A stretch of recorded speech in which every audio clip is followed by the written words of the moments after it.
বিসমিল্লাহির রহমানির রহিম। আহ, royal Pacific education থেকে আমি পাভেল সরকার বলছি। কানাডা ও ইউএসএ তে উচ্চশিক্ষার ব্যাপারে আমাদের আজকে ওয়েবিনারে সবাইকে প্রথমে স্বাগতম জানাচ্ছি।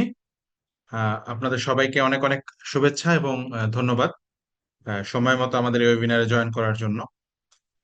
আলহামদুলিল্লাহ, আমাদের এই ওয়েবিনারে আমরা ব্যাপক সাড়া পেয়েছি এবং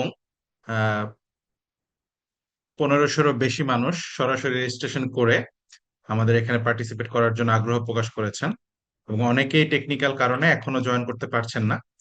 সো আমরা একটু অপেক্ষা করব তাদের জন্য। সবাই জয়েন করে ফেললে আমরা আমাদের ফর্মাল সেশনে চলে যাব। আহ, ইতিমধ্যে আমাদের মাঝে আমাদের কিনোট স্পিকার উনি এসে উপস্থিত হয়েছেন। আমাদের প্যানেলিস্টরা এখনো জয়েন করেননি, ইনশাল্লাহ তারাও জয়েন করে ফেলবেন। তো আমি আপনাদের সামনে আমাদের কিনোট স্পিকার এবং প্যানেল তাদের পরিচয় তুলে ধরবো ইনশাল্লাহ। এবং আমাদের আজকের এই ওয়েবিনারটি আপনাদের বোধগম্য করে আপনাদের জন্য যেভাবে আপনাদের সুবিধা হয় সেই অনুষঙ্গে সাজানো হয়েছে। তো আমরা আশা করব আপনারা এই ওয়েবিনার থেকে অনেক বেশি তথ্য পাবেন, যেগুলো আপনাদের ভবিষ্যৎ জীবনে ক্যারিয়ার গড়াতে এবং ইউএসএ বা কানাডাতে উচ্চশিক্ষার ক্ষেত্রে অনেক বেশি যুগান্তকারী ভূমিকা পালন করবে। আপনারা ইতিমধ্যেই আপনাদের রেজিস্ট্রেশন করার সময় আমাদের অনেকগুলো কোশ্চেন অনেকগুলো কোশ্চেন আপনারা লিখে দিয়েছেন আপনাদের রেজিস্ট্রেশন ফর্মেই। তো সেখান থেকে আমরা অনেক কমন কোশ্চেন পেয়েছি। আসলে যেগুলো সবার মধ্যেই কোশ্চেন গুলো আসছে, সবার মনেই আসছে। সেই কোশ্চেন গুলো থেকে আমরা কিছু কোশ্চেন সর্ট করেছি, কমন কোশ্চেন গুলো। আমাদের প্যানেল সেই কোশ্চেন গুলো নিয়ে কথা বলবেন, আলোচনা করবেন এবং আপনাদেরকে খুব স্পেসিফিক গাইড করার চেষ্টা করবেন ইনশাল্লাহ। তো আমাদের আজকে এই ওয়েবিনারে কিনোট স্পিকার হিসেবে উপস্থিত থাকবেন মোহাম্মদ আল আমিন। উনি ইউএস এর ইউনিভার্সিটি অফ জর্জিয়াতে পিএইচডি করছেন এবং বাংলাদেশ থেকে উনি ফুল ফান্ডেড স্কলারশিপ নিয়ে ইউএসএ তে গিয়েছেন। আমাদের রয়্যাল প্যাসিফিক এডুকেশনের একজন সম্মানিত ডিরেক্টর এবং উনি আমাদের যে পিএইচডি স্কলারশিপ প্রোগ্রামগুলো, পিএইচডি অ্যাসিস্ট্যান্ট ডিপার্টমেন্ট, উনি ওইটাকে হেড করছেন। উনি আজকে আমাদের কিনোট স্পিকার হিসেবে থাকবেন এবং একই সাথে আমাদের প্যানেলে থাকছেন ইউএসএ থেকে এবং কানাডা থেকে দুজন খুবই মেধাবী এবং খুবই একাডেমিক দুজন পার্সন, যারা আপনাদেরকে গাইড করবেন, আপনাদের কোশ্চেনগুলো অ্যান্সার করবেন এবং আপনাদের ফিউচার ক্যারিয়ারের ক্ষেত্রে এবং সার্বিক সবকিছু নিয়ে কথা বলবেন। আমাদের প্যানেলিস্ট হিসেবে থাকবেন ডক্টর এম আসাদুজ্জামান। উনি ইউনিভার্সিটি অফ রেজিনাতে অ্যাসোসিয়েট প্রফেসর হিসেবে কর্মরত আছেন এবং উনি বাংলাদেশ থেকে ঢাকা ইউনিভার্সিটি থেকে অনার্স শেষ করে মাস্টার্স আমেরিকাতে করেছেন। একই সাথে আমাদের প্যানেলিস্ট হিসেবে থাকবেন তরুণদের role model doctor Mirza Ghalib. উনি যুক্তরাষ্ট্রের হাওয়ার্ড বিশ্ববিদ্যালয়ে সহকারী অধ্যাপক হিসেবে কর্মরত আছেন এবং বাংলাদেশ থেকে ঢাকা বিশ্ববিদ্যালয়ে ফলিত রসায়নে বা অ্যাপ্লাইড কেমিস্ট্রিতে উনি 98% মার্কস পেয়ে ওনার অনার্স শেষ করেছেন এবং অনার্স মাস্টার দুটোতেই উনি প্রথম শ্রেণীতে উত্তীর্ণ হয়েছেন। সো খুবই ব্রাইট একজন স্টুডেন্ট এবং এখন পর্যন্ত আলহামদুলিল্লাহ ওনার 652টি সাইটেশন সহ প্রায় 20টি গবেষণা গ্রন্থ প্রকাশিত হয়েছে। তো আপনাদের যারা এখানে পিএইচডি অ্যাসিস্ট্যান্স এর জন্য বা যারা এখানে একাডেমিক্যালি এক্সিলেন্স খুঁজছেন, তাদের জন্য অনেক বেশি পরামর্শ আমরা আমাদের প্যানেল থেকে পাবো ইনশাল্লাহ। আমি এই পর্যায়ে অনুষ্ঠানের শুরুতে পবিত্র কোরআন থেকে তিলাওয়াত করার জন্য অনুরোধ করব আমাদের রয়্যাল প্যাসিফিক এডুকেশনের সম্মানিত ডিরেক্টর এবং আমাদের ডেস্টিনেশন ম্যানেজার জনাব মোহাম্মদ আলী রাহান। জনাব মোহাম্মদ আলী রাহান, প্লিজ।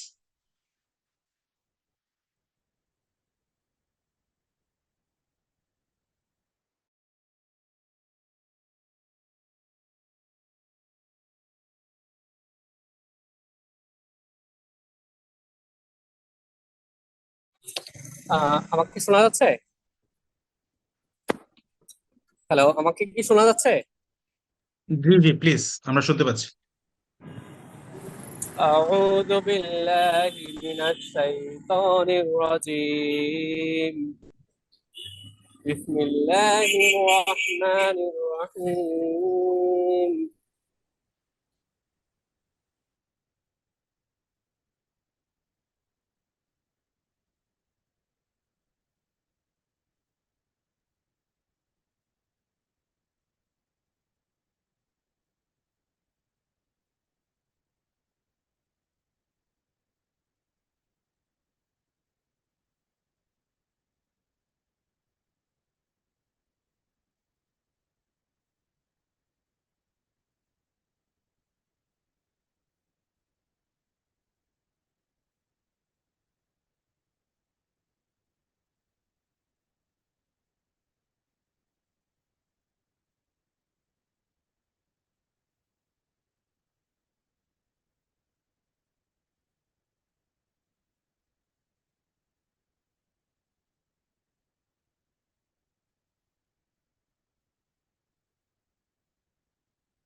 ধন্যবাদ জনাব আলী রায়হানকে। খুবই দুঃখিত, আমি দেখতে পাচ্ছি অনেকে চ্যাট বক্সে লিখেছেন সাউন্ড শুনতে পাচ্ছেন না। যাদের সাউন্ড শুনতে একটু সমস্যা হচ্ছে কাইন্ডলি রিজয়েন করেন, তাহলে দেখবেন যে আপনাদের এই অডিও রিলেটেড ইস্যুটা সলভ হয়ে গেছে। আমরা সরাসরি এখন চলে যাব আমাদের কিনোট স্পিকার জনাব মোহাম্মদ আল আমিনের কাছে। আমি তাকে অনুরোধ করব যে আহ, আপনি কাইন্ডলি ওয়েবিনারটি কন্টিনিউ করুন এবং আপনার স্ক্রিনটি শেয়ার করে আপনার যেই প্রেজেন্টেশন আছে সেটি শুরু করুন। আমাদের এখন কিনোট স্পিকার হিসেবে তার প্রেজেন্টেশন নিয়ে আসছেন জনাব Mohammad Al Amin, PhD fellow, university of Georgia, USA.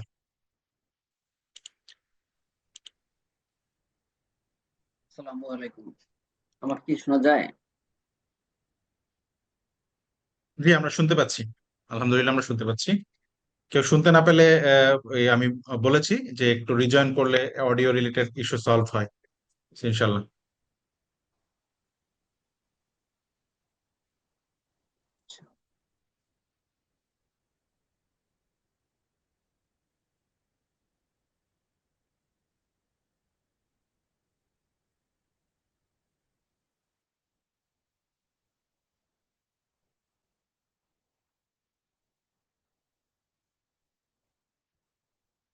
আমার স্ক্রিনটা কি দেখা যাচ্ছে?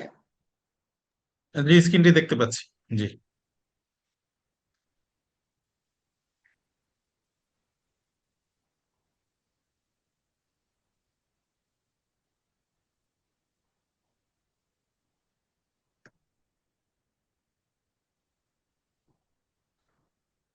আসসালামু আলাইকুম, আশা করি সবাই ভালো আছেন। আহ, আমার পরিচিত অলরেডি ভাই দিয়ে দিল। আমি মোহাম্মদ আল আমিন। আমি পিএইচডি করতেছি এগ্রিকালচারাল অ্যান্ড অ্যাপ্লাইড ইকোনমিক্সে, ইউনিভার্সিটি অফ জর্জিয়াতে, এবং রয়্যাল প্যাসিফিক এডুকেশন আমি বোর্ড মেম্বার ও ডিরেক্টর হিসেবে আছি আপনাদের সাথে। তো আজকে আমি যে বিষয়টা নিয়ে আলোচনা করব, আচ্ছা কেউ একজন মনে হচ্ছে ভাই ওইখান থেকে লেখালেখি করতেছে এই যে বোর্ডে, এটা একটু প্লিজ রিমুভ করার ট্রাই করেন। তো আমি যে বিষয়গুলো নিয়ে আজকে আলোচনা করব সেটা হচ্ছে যে আহ, আপনি যদি ইউএসএ বা কানাডায় আহ, এটা হোক আপনার ব্যাচেলর, মাস্টার্স বা পিএইচডি প্রোগ্রাম, মানে A to Z প্রিপারেশন থেকে শুরু করে মানে আপনার একেবারে টিকিট পাওয়া পর্যন্ত, এবং টিকিট পাওয়ার পরেও মানে আপনার হচ্ছে কি কি করতে হবে, এবং আপনার যে চ্যালেঞ্জ গুলো আপনি ফেস করতেছেন এই চ্যালেঞ্জ গুলোর কিভাবে সলিউশন করে আপনি আগাতে পারেন, এই বিষয়গুলো নিয়ে আমি কথা বলবো। তো আমি যে বিষয়গুলো নিয়ে কথা বলবো সেটা একটা লিস্ট করেছি এখানে, আপনারা দেখতে পাচ্ছেন যে মানে আপনাকে কি কি প্রিপারেশন নিতে হবে: অ্যাপ্লিকেশন, অ্যাডমিশন প্রসেস, দেন হচ্ছে visa, then travel and challenges and solutions. এই বিষয়গুলো নিয়ে আমি কথা বলবো ধাপে ধাপে। এবার আসেন হচ্ছে, আমি এইগুলো একটু স্কিপ করে যাই কারণ এগুলো আমি ডিটেলসে পরে আলোচনা করব। আহ প্রথমে আসি প্রিপারেশনের ভিতরে আপনাকে যে বিষয়গুলো উপরে প্রিপারেশন নিতে হবে, তার ভিতরে আপনার ফার্স্ট হচ্ছে, আমার স্ক্রিন কি দেখা যাচ্ছে? জি, জি, স্ক্রিন দেখা যাচ্ছে। জি। কিন্তু আমার এখান থেকে তো স্ক্রিন মনে হচ্ছে দেখা যাচ্ছে না, এরকম দেখাচ্ছে। আমরা দেখতে পাচ্ছি যে এখন চলে গেছে। আপনি কি আরেকবার শেয়ার করবেন? হ্যাঁ, এখন কি দেখা যায়?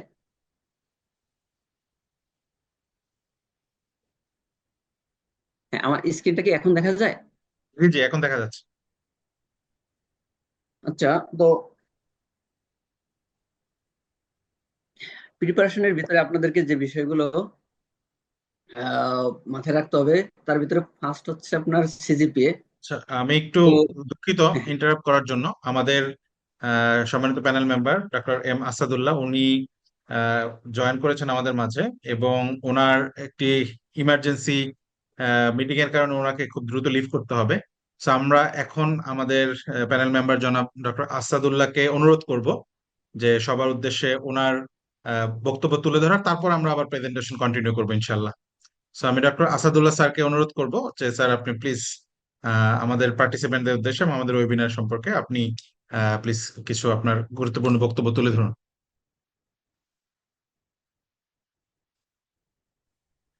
আসসালামু আলাইকুম রহমতুল্লাহ বরকাত। সরি আলামিন ভাই, আমি আপনাকে ডিস্টার্ব করার জন্য, আমি একটা কনফারেন্সে, আমার ফ্লাইট হচ্ছে আধা ঘন্টা পরে।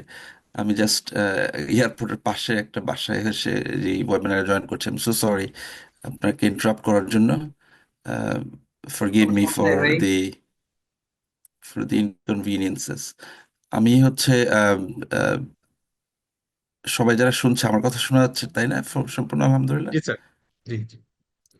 আচ্ছা, আহ, আমি তাহলে শুরু করি। আমার একটা প্রেজেন্টেশন আছে, I can, previously I couldn't share it. I think I can share it now. Just one second. It's almost ready.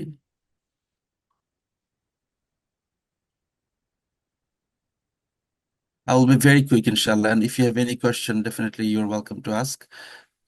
And then I will be happy to answer, inshallah, in the future. And obviously, if there is any specific question, I have my email address. You can also email me, inshallah. Okay, let's begin. بسم الله الرحمن الرحيم. رب اشرح لي صدري ويسر لي امري واحلل عقدة من لساني يفقهوا قولي. اللهم صل على سيدنا محمد الفاتح لما أغلق والخاتم لما سبق ناصر الحق بالحق والهادي إلى صراطك المستقيم وعلى آله حق قدر والدار العظيم. بسم الله. Thank you so much for inviting me for this webinar, the host and the organizer and the wonderful people and the participants, I guess across the country যারা আপনারা join করছেন আর কি। তো আমি আমার প্রেজেন্টেশনের primary focus হচ্ছে social science and also huge part in Canada as well. তো আমি একটু কুইকলি মুভ করবো। I had plan for an hour, কিন্তু আমি যেহেতু সময়ে এবং এই কনফারেন্সটা একদম it came in the last minute, যে আই ওয়াজ নট শিওর যে আমি অ্যাটেন্ড করবো কিনা। ইটস এ মেজর কনফারেন্স, কিন্তু আনফর্চুনেটলি লাস্ট মুহূর্তে I decided to go. So আমি একটু দ্রুত যাব আর কি। এই জন্য ইফ ইউ ডোন্ট মাইন্ড, যে হায়ার এডুকেশনের ক্ষেত্রে আমাদের ইম্পর্টেন্সটাকে এটা নিশ্চয়ই আলামিন সাহেব বলবেন তার বক্তব্যে। আমি জাস্ট এখানে পয়েন্ট আছে যে আমাদের বাংলাদেশের বাইরে আমরা যেখানেই যেতে চাই না কেন, আমাদের যেই ফিল্ডেই পড়ি না কেন, genetics, social science, engineering, medical science, সব ফিল্ডে আমাদের জ্ঞানের যেই পরিধিটা, ওইটা অনেক বেড়ে যায় যদি আমাদের হায়ার এডুকেশনে মাস্টার্স, পিএইচডি অথবা এনি আদার ডিগ্রি থাকে আর কি। তো এটার ক্ষেত্রে কিছু পয়েন্ট আছে আর কি এইগুলাতে, এবং নেটওয়ার্কিং, এবং আমাদের যেই ফিল্ডেই আমরা যাই না কারণ আমাদের হায়ার কন্ট্রিবিউশন, বিগার কন্ট্রিবিউশনের জন্য it gives a big platform. আপনি ধরেন একটা ইউনিভার্সিটিতে মাস্টার্স পিএইচডি করছেন, বাংলাদেশ থেকে আসার পরে বাংলাদেশে আপনি ঢাকা ইউনিভার্সিটি হোক, জাহাঙ্গীর সেই হোক, অথবা অন্য কোনো পাবলিক প্রাইভেট ইউনিভার্সিটিতে পড়ছেন, বিদেশে পড়ার কারণে আপনার নেটওয়ার্ক, আপনার কানেকশন, আপনার স্কিলস সবকিছুই কিন্তু মাল্টিপ্লাই হয় আর কি। সো প্লাস হচ্ছে উম্মার জন্য আপনার কন্ট্রিবিউশনের ক্ষেত্রে আপনার প্রিপারেশনটা বেটার হয় আর কি। তো সেক্ষেত্রে আমি ডিটেলসে যাচ্ছি না। আর কেউ যদি, many of you will be interested to settle in different parts of the world, ওটার ক্ষেত্রে প্রসেসটা ইজিয়ার হয়। আপনি মাস্টার্স পিএইচডি করলে এরপরে পোস্ট গ্রাজুয়েট ওয়ার্ক পারমিট, এরপরে হচ্ছে ওই সকল দেশে সেটেল হওয়া, এটার ক্ষেত্রে একটা প্রসেসটা ইজিয়ার হয়। অনেকেই আছে যে না, তারা এই এখন নতুন বাংলাদেশে তারা ব্যাক করে বাংলাদেশকে গড়ার ক্ষেত্রে, বাংলাদেশের বিনির্মাণের ক্ষেত্রে তারা কন্ট্রিবিউট করতে চায়, সেক্ষেত্রে তো অবশ্যই দ্যাটস বিউটিফুল। মাস্টার্স পিএইচডির ক্ষেত্রে আহ, আমি, আমাদের এখানে কোর্স বেস মাস্টার্স আছে, থিসিস বেস মাস্টার্স আছে, কোর্স বেস পিএইচডি আছে, থিসিস বেস পিএইচডি আছে। সেটা তো অবশ্যই যেটা আপনাদের আগ্রহ আছে। তো যারা আপনার এখানে লং টার্মে পিএইচডির আগ্রহ আছে, আমি সবাইকে স্ট্রংলি রেকমেন্ড করব যে যেন মাস্টার্সটা তারা থিসিস বেসড করে। তাহলে থিসিস বেসড করলে মাস্টার্স আপনার যে কাজটা করবেন সেই কাজটায় that will be foundational for your PhD. তো দ্যাট ইজ মাই সাজেশন। কিন্তু অনেকে আছে কোর্স বেস করতে চায় because they are no longer interested for PhD or any future academic career. এরপরে আপনার সাবজেক্ট ভিত্তিক দেখা যাচ্ছে যে আপনার যে কোনো ক্যানাডার ক্ষেত্রে যেটা হয় যে আপনার সাবজেক্টটা যদি আপনার ফিল্ডের না হয়, ধরেন আপনি ইংলিশ লিটারেচারে অনার্স করেছেন, মাস্টার্সটাও এবং পিএইচডিটা একই ফিল্ডে হওয়ার ক্ষেত্রে ভিসা, অ্যাডমিশন এটা ইজি হয় ক্যানাডাতে। আমেরিকাতে আমি অনেকেই চিনি যারা হিস্ট্রিতে পড়েছে কিন্তু জিআরই দিয়ে জার্নালিজমে পিএইচডি করছে। অনেকেই আছে ইসলামিক স্টাডিজে পড়েছে কিন্তু জিআরই দিয়ে ওরা হচ্ছে ইন্টার ডিসিপ্লিনারি, ধরেন পলিটিক্যাল সায়েন্সে মাস্টার্স পিএইচডি করছে। এটা আমেরিকাতে পসিবল, কিন্তু ক্যানাডাতে আনফরচুনেটলি ওরা যেই সাবজেক্টে আপনি ব্যাচেলর অথবা আপনার এক্সপিরিয়েন্সেস অনার্স সেই দিকেই দেখা যাচ্ছে যে মাস্টার্স পিএইচডি করাটার ক্ষেত্রে অ্যাডমিশন পসিবিলিটি ভেরি স্ট্রং। অন্য ডিসিপ্লিন থেকে মাস্টার্স পিএইচডি ক্যানাডাতে আসলে চ্যালেঞ্জিং। তারপরে হচ্ছে আপনার অন্য কান্ট্রিগুলোতে অবশ্যই দেয়ার আর সাম আদার রিকোয়ারমেন্টস। আমার ক্ষেত্রে আমি আপনাদের এখানে যারা আছেন কিছু কিছু এরিয়া ক্যানাডাতে খুবই ইম্পর্টেন্ট। আর আমি নিজে যেহেতু সোশ্যাল সায়েন্টিস্ট, ক্রিমিনোলজিস্ট, আমি এই এরিয়াগুলোকে বেশি ফোকাস করি। Clinical psychology very important field, social work very important field, education very important field, তারপরে আপনার civil services, public health, journalism, international relations, criminology, sociology, these are very মানে সোশ্যাল সায়েন্সের ভিতরে আমি সবাইকেই প্রমোট করি, সাজেস্ট করি please come for social science. এমন না যে science is something that we need to সায়েন্সের লোকজনরা মার্শাল্লাহ এমনিতেই অ্যাডভান্স, তারা এমনিতেই স্কলারশিপ পান। কিন্তু সোশ্যাল সায়েন্সে অনেক সময় দেখা যাচ্ছে তাদের চিন্তা বিসিএস কেন্দ্রিক বেশি থাকার কারণে আমি তাদেরকে একটু বেশি ফোকাস করি। ক্যানাডাতে যারা এই সকল সাবজেক্টে স্পেশালি ক্লিনিক্যাল সাইকোলজিতে আসতে চান, হিউজ অপরচুনিটি, ক্রিমিনোলজি আসতে চান, হিউজ অপরচুনিটি। তো এই সাবজেক্টগুলোতে অনেক সুযোগ আছে আর কি। আমি ডিটেলসে যাচ্ছি না unfortunately because of time. Scholarships opportunity ক্যানাডাতে আছে, ফুল স্কলারশিপ পাওয়া যায়, পার্শিয়াল স্কলারশিপ পাওয়া যায় লাইক ইউনাইটেড স্টেটস। তো সেক্ষেত্রে আপনার ইট ডিপেন্ডস যে অনেকে আছে জিপিএ ভালো থাকে, অনেকে আছে যে আইএলটিএস এ ভালো স্কোর থাকে, অনেকে আছে যে এই ইউনিভার্সিটিতে অ্যাপ্লাই করছে ওই ইউনিভার্সিটিতে ফান্ডিং থাকে। তো by and large on an average মাস্টার্সে হচ্ছে ফুল স্কলারশিপ পাওয়া খুবই কঠিন ক্যানাডাতে। পার্শিয়াল স্কলারশিপ থাকে, তো বইটা দিয়ে মোটামুটি আপনার পড়াশোনা সবকিছু হয়ে যায়, মোটামুটি অন ক্যাম্পাস অফ ক্যাম্পাস কাজ করে টাকা পয়সা লোন করতে হয় না। কিন্তু পিএইচডির ক্ষেত্রে ফুল স্কলারশিপ পাওয়া যায় আর কি। তো ফুল স্কলারশিপের ক্ষেত্রে tuition fees, accommodation, food, airfare আর হেলথ ইন্স্যুরেন্স, এরকম এই মান্থলি স্টাইপেন্ড অনেক কিছু আছে, অনেক কিছু কভার করে। অধিকাংশ ক্ষেত্রেই হচ্ছে এয়ারফেয়ারটা কভার করে না। আর মান্থলি স্টাইপেন্ড যেগুলো আপনি পান সেগুলো দিয়ে আপনার অ্যাকোমোডেশন, ফুড মোটামুটি কভার করে, হেলথ ইন্স্যুরেন্স কভার করে। অনেক ইউনিভার্সিটিতে নর্থ আমেরিকাতে স্পেশালি ক্যানাডা এবং আমেরিকাতে অনেক ইউনিভার্সিটিতে আপনি যদি স্কলারশিপ পান পিএইচডি লেভেলে তখন আপনার টিউশন ফিসটাও ওয়েভার হয়ে যায় আর কি। So that's a big help. এরপরে পার্সোনাল স্কলারশিপ পেলে অনেক সময় আপনার 10% টিউশন ফিস ওয়েভার থাকে, 50% ওয়েভার থাকে। এইটাও অনেক সময় অনেক ইউনিভার্সিটিতে পিএইচডি প্রোগ্রামে থাকে আর কি। আর হচ্ছে অফ ক্যাম্পাস অন ক্যাম্পাস কাজের সুযোগ থাকে প্রচুর। আমেরিকাতে আমি আমার আইডিয়াটা কম যে অন ক্যাম্পাস অফ ক্যাম্পাস কাজের ক্ষেত্রে স্কোপটাকে, কিন্তু ক্যানাডাতে যারাই পড়তে আসে অবশ্যই ভিসা এবং হচ্ছে ইমিগ্রেশন প্রতিদিন চেঞ্জ হচ্ছে এভরিডে। কিন্তু এখন পর্যন্ত আমি যতটুকু জানি যে অফ ক্যাম্পাস অন ক্যাম্পাস দুটাতেই কাজ করার সুযোগ থাকে আর কি। অফ ক্যাম্পাসে কাজের ক্ষেত্রে কি কি ধরনের অপরচুনিটি, এটার ক্ষেত্রে কিছু ইনফরমেশন এখানে আছে। অন ক্যাম্পাস কাজের ক্ষেত্রে কি কি অপরচুনিটি সেগুলো আছে। অফ ক্যাম্পাস কাজের ক্ষেত্রে আপনার আশেপাশে পরিচিত মানুষজন, গ্রোসারিজ, গ্যাস স্টেশনস, তারপরে রেস্টুরেন্টস, বিভিন্ন ধরনের যে বড় বড় সুপার স্টোর আছে ওগুলোতে কাজের সুযোগ থাকে আর কি। তো আমাদের বাংলাদেশি ভাই বোনেরা অনেকেই আসেন এবং চাকরি পাওয়ার ক্ষেত্রে কঠিন হয় না। আমি যেরকম একটা ছেলেকে চিনি, ও জাস্ট 2 সপ্তাহ আগে এসেছে, এই জাস্ট গতকালই ওর চাকরি হয়ে গেছে। তো এরকম অফ ক্যাম্পাস নেটওয়ার্কে আপনি যারাই যেই দেশেই যান, আপনারা যদি আমাদের এলাকা ভিত্তিক যে মসজিদগুলো আছে, মুসলিম স্টুডেন্ট অ্যাসোসিয়েশন আছে, এগুলোর সাথে যদি ওয়েল কানেক্টেড থাকেন তাহলে চাকরি পাওয়াটা খুব সহজ হয় আর কি। এরপরে সেলফ ফান্ডেড অনেকেই আছে মাস্টার্স পিএইচডি করতে আগ্রহী, কিন্তু আমি তাদেরকে রেকমেন্ড করবো না, কারণ সেলফ ফান্ডেডে যদি আপনার বাবা মার অনেক টাকা পয়সা থাকে জেনারেশনাল থেকে তাহলে আসতে পারেন। আর যদি স্ট্রাগলিং মিডল ক্লাস ফ্যামিলি হন, এটা খুবই কঠিন। এসে আপনার ফাইন্যান্সিয়ালি 3-4টা চাকরি করা, তারপরে পড়াশোনা করা, ফ্যামিলি মেনটেন করা, সবকিছু মিলাই স্ট্রাগলটা আসলে খুব কঠিন। এবং এটা অর্থনৈতিকভাবে একটা এমন একটা দুষ্ট চক্রের ভিতরে আপনি পড়ে যাবেন যে আপনি এখান থেকে বের হওয়াটা আপনার জন্য খুবই কঠিন হবে।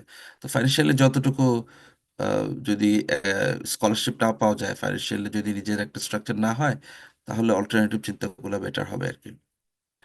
স্কলারশিপের criteria government scholarship, university related scholarship, আবার অনেক সময় কিছু কিছু ফাউন্ডেশন আছে, যেরকম আমি যে শহর থেকে সাসকাচুয়ান, এখানে সাসকাচুয়ান ফাউন্ডেশন, তারপরে সাসকাচুয়ান ল ফাউন্ডেশন, এদের ফান্ড থাকে। তো অনেক সময় ভ্যাঙ্কুভার বিসিতে যারা যায়, ব্রিটিশ কলম্বিয়াতে ভ্যাঙ্কুভার ফাউন্ডেশন আছে, তাদের স্কলারশিপ থাকে। তো এরকম বিভিন্ন ধরনের নন প্রফিট অর্গানাইজেশন তারা হচ্ছে স্টুডেন্টদের জন্য মাস্টার্স অ্যান্ড পিএইচডি স্কলারশিপ থাকে আর কি। তো সেগুলোতে অ্যাপ্লাই করা যায়। আর আইডিবি, ইউরোপিয়ান ইউনিয়ন, এগুলোর তো স্কলারশিপ আছেই আর কি। তো ওগুলো তো টিএশিপ বিভিন্ন, এটা আর কি একটা লিস্ট, বিভিন্ন দেশে কি টাইপের সরকারি স্কলারশিপ পাওয়া যায় ওটার উপরে আর কি। অ্যাপ্লিকেশন প্রসেস তো ভেরি সিম্পল, আপনারা 10টা থেকে 15টা ইউনিভার্সিটিতে অ্যাপ্লাই করা উচিত অ্যাটলিস্ট। মিনিমাম 10-15 ইউনিভার্সিটিতে অ্যাপ্লাই করলে আপনার পসিবিলিটি ভেরি স্ট্রং। আর যদি 10টা 15টায় না সম্ভব হয় তাহলে মিনিমাম 5টা ইউনিভার্সিটিতে অ্যাপ্লাই করা উচিত। এসএল আপনাদের পার্সোনাল ইনফরমেশনের ক্ষেত্রে একটা এসওপি যেটাকে আমরা বলি, তো এসওপি লেখার ক্ষেত্রে অনেকগুলো প্ল্যাটফর্ম আছে এখানে, ডক্ট্রিনা, তারপরে খালদুন ইনিশিয়েটিভ, তাদের এই যে আপনাদের এই প্যাসিফিক রয়্যালস, এখানেও হয়তো স্কলার মানে এই আপনাদের বিভিন্ন ধরনের স্কলারশিপ, বিভিন্ন ধরনের এসওপি, মোটিভেশন লেটার, এগুলো লেখার ক্ষেত্রে আপনাদেরকে গাইড করবে, মেন্টরশিপ করবে। আমি শিওর যে আলামিন ভাই এটা নিয়ে আরো বলবেন ডিটেলস, যে কিভাবে আপনাদেরকে এইগুলো খুব important, SOP, letter of recommendation, এগুলো আপনি কিভাবে লিখবেন, এটা খুব ইম্পর্টেন্ট আপনার অ্যাডমিশনের ক্ষেত্রে। কেউ যদি একটা ভালো এসওপি লেখে, তার যদি ভালো একটা লেটার অফ রেকমেন্ডেশন থাকে অ্যাডমিশনের ক্ষেত্রে, তাদের অ্যাডমিশন আর ভেরি লাইকলি। আর যদি আপনি না জানেন যে কিভাবে এসওপিটা লিখতে হয়, কিভাবে আমার প্রফেসরের রিসার্চ ইন্টারেস্টের সাথে ইউনিভার্সিটির রিসার্চ ইন্টারেস্ট, আমার নিজস্ব যে পড়াশোনাটার সাথে কানেক্ট করানো, অনেকগুলো কানেকশনটা মানে করাতে হয়। তো এটা একটা আর্ট, এটা সবাই পারে না। আপনি যদি চ্যাট জিপিটিকে বলেন, ChatGPT cannot help you.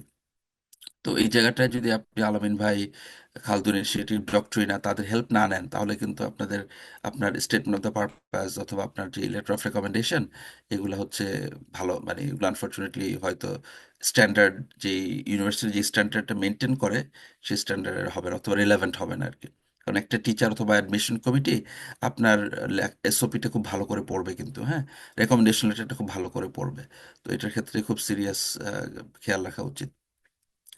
আমি অনেককেই বলি যে প্রফেসরদেরকে ইমেল করা, ধরেন আপনি 2026 অ্যাপ্লাই করবেন, ধরেন এই সেমিস্টারটা এখন যে আমাদের ধরেন আহ, জানুয়ারি মাসের শেষের দিকে খুবই বিজি টাইম, কারণ স্টুডেন্টদের মিড টার্ম সামনে, তারপরে হচ্ছে তো ইউজুয়ালি আপনার আহ, মে মাসের শুরুতে প্রফেসরদের যদি আপনি লেখেন যে স্যার আমি হচ্ছে জার্নালিজমে মাস্টার্স করতে চাই, পিএইচডি করতে চাই, ইফ আই এম অ্যাকসেপ্টেড, তাহলে will you be interested to supervise me, simple একটা দুইটা লাইনে। অনেক অ্যাটাচমেন্ট করা দরকার, কারণ অনেক সময় টিচারদেরকে আপনি যদি আপনার সিভি, আপনার এসওপি সব কিছু পাঠান, প্রথম ইমেলে টিচার কিন্তু বিরক্ত ফিল করবে, সে এত কিছু পড়বে না, just simple email, I am this person is from here here.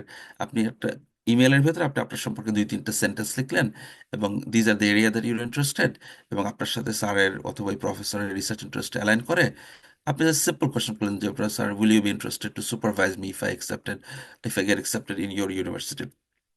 অধিকাংশ ক্ষেত্রে প্রফেসর হয়তো One second. অধিকাংশ ক্ষেত্রে হয়তো প্রফেসর আপনাকে রিপ্লাই করবে না, কিন্তু আপনি আপনার এসওপিতে এটা লিখতে পারবেন যে আমি, ধরেন আপনি ইউনিভার্সিটি অফ রাজশাহী, আমি যে ইউনিভার্সিটিতে পড়ে এখানে অ্যাপ্লাই করছেন, তো আপনি ওই অ্যাডমিশন যখন এসওপিতে লিখবেন যে আমি doctor Asad, doctor James Kesik, doctor Adam, তাদের সাথে কমিউনিকেট করেছি, and their research interest are align with my research interest. যদিও তার আপনার ইমেলে রিপ্লাই করে না, কিন্তু আপনি এই কথাটা তো সত্যি কথাই লিখছেন যে ইউ অলরেডি কন্ট্যাক্টেড দেম। তো এটা যখন অ্যাডমিশন কমিটি দেখবে যে এই স্টুডেন্টটা অলরেডি আমার ইউনিভার্সিটির 2জন ফ্যাকাল্টির সাথে যোগাযোগ করেছে, অলরেডি তারা তাদের রিসার্চ ইন্টারেস্ট সম্পর্কে জানে, it will show that you are more advance students than others. Automatically আপনি মানে আপনার ইমপ্রেশনটা ভালো হয়ে যাবে। তো এই জন্য আমার সাজেশন হবে যারাই অ্যাপ্লাই করেন, প্রফেসরদেরকে ইমেল করাটা ইট ইজ এক্সট্রিমলি ইম্পর্টেন্ট। ইমেলটা করলে কয়েকটা দিক থেকে হেল্প করবে। একটা হচ্ছে আপনি আপনার এসওপিতে লিখতে পারবেন যে I contacted this professor, this professor, this professor. Number two, কিছু প্রফেসর যখন আপনাকে রিপ্লাই করবে তাদের অনেক সময় নিজস্ব কিছু ফান্ড থাকে, সেই ফান্ডগুলা আপনার দেখা যাচ্ছে পাওয়ার ক্ষেত্রে আপনার জন্য বিষয়টা ইজি হবে আর কি। আর অনেক সময় আপনার কিছু কিছু ইউনিভার্সিটিতে এটাকে বলা হয় world education services, I think WES। ওদের দ্বারা আপনার এই ট্রান্সক্রিপ্ট, আপনার বিভিন্ন ধরনের ডকুমেন্ট ভেরিফিকেশন করতে হয়, এটা অনেক সময় লাগে। তো আপনি অ্যাপ্লিকেশন করার আগেই চেক করতে হবে যে আমি ইউনিভার্সিটি অফ রাজশাহীতে সোশিওলজিতে মাস্টার্স করতে চাই, ওরা কি WS এর ভেরিফিকেশন লাগে কিনা। যদি লাগে তাহলে আপনাকে অ্যাডমিশনের ডেডলাইনের কয়েক মাস আগে আপনার কাজ শুরু করতে হবে, কারণ ভেরিফিকেশনটা sometimes it take 3 months, sometimes it take 6 months. আপনি সব অ্যাপ্লাই করলেন, ভেরিফিকেশনটা আসতে আসতে আপনার ডেডলাইন পার হয়ে গেল, এত কষ্ট করলেন, কিন্তু এই আপনি শুধু ইনফরমেশনটা না জানার কারণে আপনার এই অ্যাডমিশন ফিজ, আপনার কষ্টগুলো মানে এটা ব্যর্থ হলো। কিন্তু আপনি যদি আগে থেকে জানেন, কিভাবে জানবেন, যদি ওদের ওয়েবসাইটে যদি কোনো তথ্য না থাকে, প্রতিটা বিশ্ববিদ্যালয়ের একজন গ্রাজুয়েট অ্যাডমিশন কোঅর্ডিনেটর থাকে অথবা গ্রাজুয়েট সেক্রেটারি থাকে। অনেক সময় গ্রাজুয়েট সেক্রেটারি বলে, অনেক সময় অফিস অ্যাডমিন পার্সন, তাকে ইমেল করে বলবেন যে আমি এখানে অ্যাপ্লাই করতে চাই, আপনাদের ডিপার্টমেন্টে ভর্তি হওয়ার ক্ষেত্রে কি ওই ট্রান্সক্রিপ্ট সার্টিফিকেটগুলো কি WES এর দ্বারা ভেরিফাই করতে হয় কিনা। That's simple information that can save your application process. এরপরে রিক্রুটমেন্টের ক্ষেত্রে আপনার জিপিএ 3 পয়েন্ট, কানাডাতে 3.5 এর নিচে হলে আসলে অ্যাডমিশন পাওয়াটা কঠিন। সো মিনিমাম 3.5 হওয়াটা ইম্পর্টেন্ট। IELTS এর ক্ষেত্রে 6.5, 6 এর উপরে পাওয়াটা important. Letter of recommendation SOP তো লাগবে, এটা তো আমি বলে দিলাম। এরপরে সিভির ক্ষেত্রে extracurricular activities, volunteer activities, leadership experience এগুলো হেল্প করে আর কি। পাবলিকেশনস ডেফিনেটলি হেল্প করে, কিন্তু মাস্টার্সের ক্ষেত্রে you don't have to worry too much about publications. হ্যাঁ, আর পিএইচডির ক্ষেত্রে অবশ্যই ভেরি ইম্পর্টেন্ট। আর বাংলাদেশ থেকে আমি সবাইকেই বলি, বাংলাদেশ থেকে যখন কেউ অ্যাপ্লাই করে, I don't recommend any one directly go for PhD, মানে যারা সোশ্যাল সায়েন্সে আছে। আমি সবাইকে বলি, আপনি যদি ইন্টারন্যাশনাল রিলেশনস ডিপার্টমেন্টে ফার্স্ট ক্লাস ফার্স্টও হন, তারপরে আমার পরামর্শ হবে আপনি একটা মাস্টার্স করেন। কারণ মাস্টার্স করলে you will have specific training on research method and theory.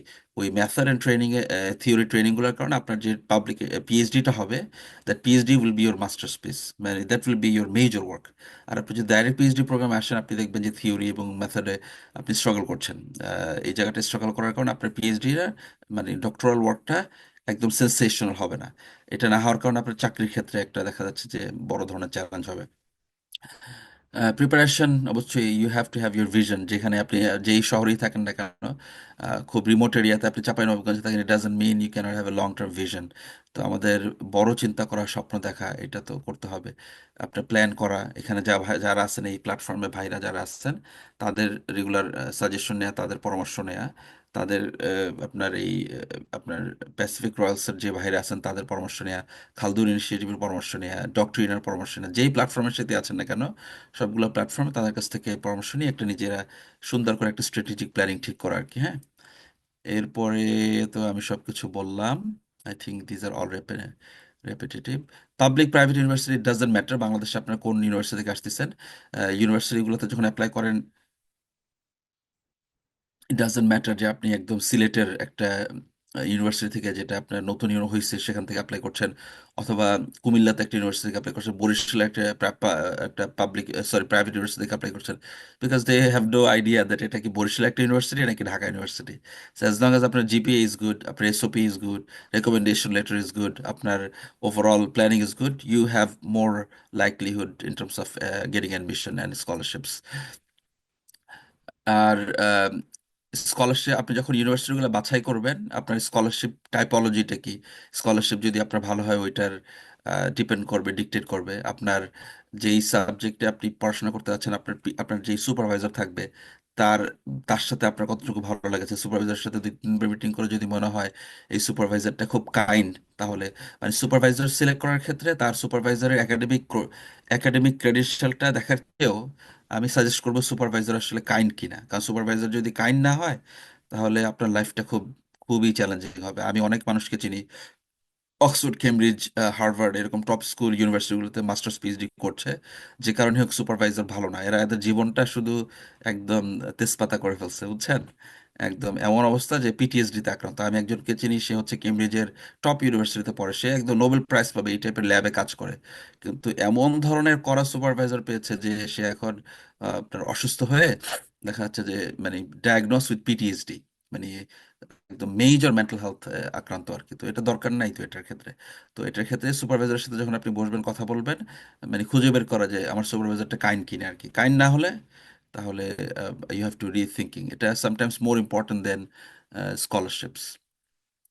After completing your PhD, আপনি অবশ্যই যেই দেশে পিএইচডি করছেন সেখানে সেটেল হতে পারেন। যে চাকরির ক্ষেত্রে আপনি, অনেকেই আছে যে যাদের একটা স্বপ্ন থাকে যে আমি মিডল ইস্টে সেটেল হব, আমি ইউরোপে সেটেল হব, নর্থ আমেরিকাতে সেটেল হব, অথবা দেশে সেটেল হব। সবগুলাই হচ্ছে পসিবল। মানে এটা বিদেশে মাস্টার্স পিএইচডি সুযোগ সুবিধা এটাই আপনার জন্য, আপনার উইন্ডোটা অনেক বেড়ে যায় আর কি। মানে your horizon is bigger than you had before. মানে কেন আমরা মাস্টার্স পিএইচডি করব, জাস্ট এ সিম্পল কোয়েশ্চেন। আমি যদি জিজ্ঞাসা করি আপনাদেরকে, who is the father of economics, history and sociology, এখানে আমি যেহেতু আমার টাইম কম, আমি কুইজটা করছি না আর কি। তো ইউজুয়ালি মানুষে বলে হচ্ছে অগাস্ট কোত, দারখাইম, এদেরকে বলে। কিন্তু অনেকেই জানে না এই একজন বড় ধরনের স্কলার আছে, তার নাম হচ্ছে না, এটা একটা ভুল ইনফরমেশন আছে, তার নাম হচ্ছে আপনার ইবনে খালদুন। পুরা নাম দেয়া আছে আর কি। ইবনে খালদুন হচ্ছে সোশিওলজি, ইকোনমিক্স, হিস্ট্রি। উনি একজন স্কলার ইন আপনার 13th-14th সেঞ্চুরির। তো অনেক লম্বা বক্তব্য আমি দিতে পারবো, কিন্তু এই যে কলোনিয়াল মাইন্ড এবং কলোনাইজ নলেজ, অথবা আপনি বলতে পারেন যে বিগেস্ট ইম্প্যাক্ট অফ কলোনাইজেশন হচ্ছে আমরা, we don't know who are the major scholars of 10th, 12th, 12th and 13th century. একইভাবে সাইকোলজি, আমি যদি আপনাদেরকে জিজ্ঞাসা করি যে ফাদার অফ সাইকোলজি, অধিকাংশ ক্ষেত্রে মানুষজন বলবে হচ্ছে সিগমন্ড ফ্রয়েড, কিন্তু they don't know Abu Zaid al Balkhi, যে হচ্ছে 9th সেঞ্চুরির একজন স্কলার, who wrote about আপনার phobia, wrote about cognitive behavior therapy, who wrote about mental health issues সেই 9th সেঞ্চুরিতে। অনেকেই আছে, দেখা যাচ্ছে আমি যদি আপনাদেরকে জিজ্ঞাসা করি যারা ইংলিশ লিটারেচারে পড়েন, হু is the father of fiction, তাহলে অনেকেই বলবে ইবনে তুফাইল। কিন্তু আপনারা অনেকেই জানেন না যে ইবনে তুফাইল যাকে ফলো করছে, একজন আন্দালুসিয়ান স্কলার ইবনে তুফাইল, তার লেখা, সে হচ্ছে, তার একটা স্কলারলি ওয়ার্ক ছিল হাই ইবনে ইয়াকজান, ওইটাকে লিটারালি কপি করেছে হচ্ছে আপনার Daniel Defoe, Robinson Crusoe.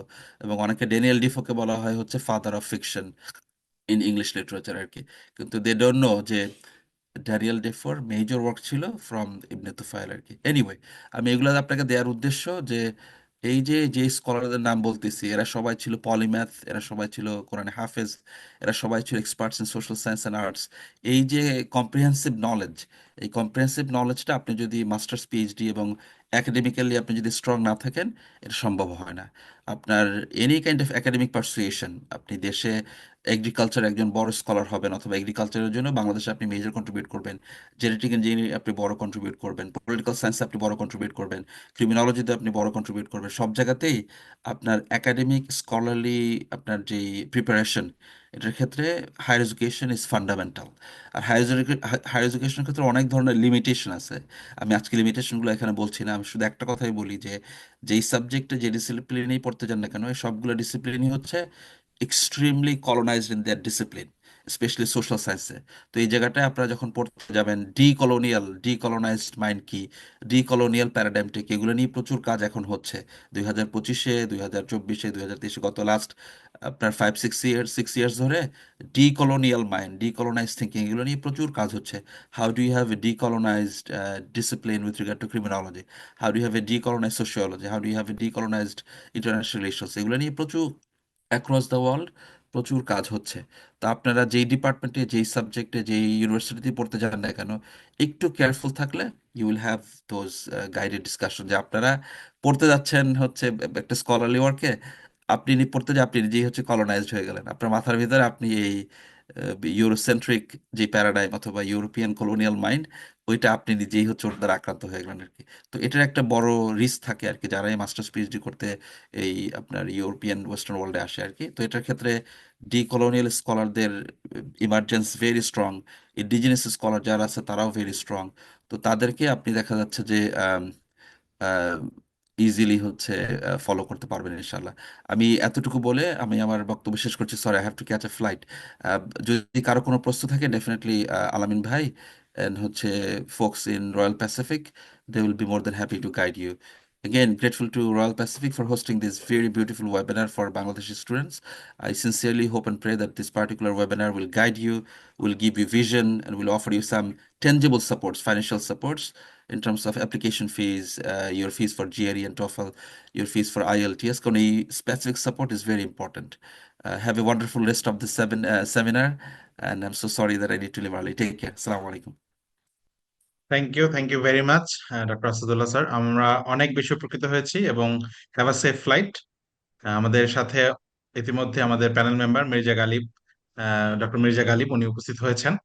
So আমরা এখন চলে যাব আমাদের, অলরেডি কিনোট স্পিকার তার প্রেজেন্টেশন শুরু করেছিলেন। সো আমরা সেখান থেকে কন্টিনিউ করবো ইনশাল্লাহ। সো আমি জনাব আলামিনকে অনুরোধ করব তার আহ, বাকি প্রেজেন্টেশন কন্টিনিউ করার জন্য। কি দেখা যাচ্ছে? জি, স্ক্রিন দেখা যাচ্ছে। অনেক সুন্দর আলোচনা শুনলাম ডক্টর আসাদ ভাইয়ের কাছ থেকে। ডক্টর আসাদ ভাই হচ্ছে আমার হায়ার স্টাডিতে যখন আমি স্টার্ট করি, তো উনি আমার শুরুর দিকে মেন্টর ছিল, এবং ওনার কাছ থেকে আসলে অনেক কিছু শিখতে পারছি। এই জার্নিতে আসার জন্য অনেক কিছু আপনার হচ্ছে দরকার হয়েছে, যেগুলো ওনার কাছ থেকে আমি একেবারে সরাসরি হেল্প পেয়েছি।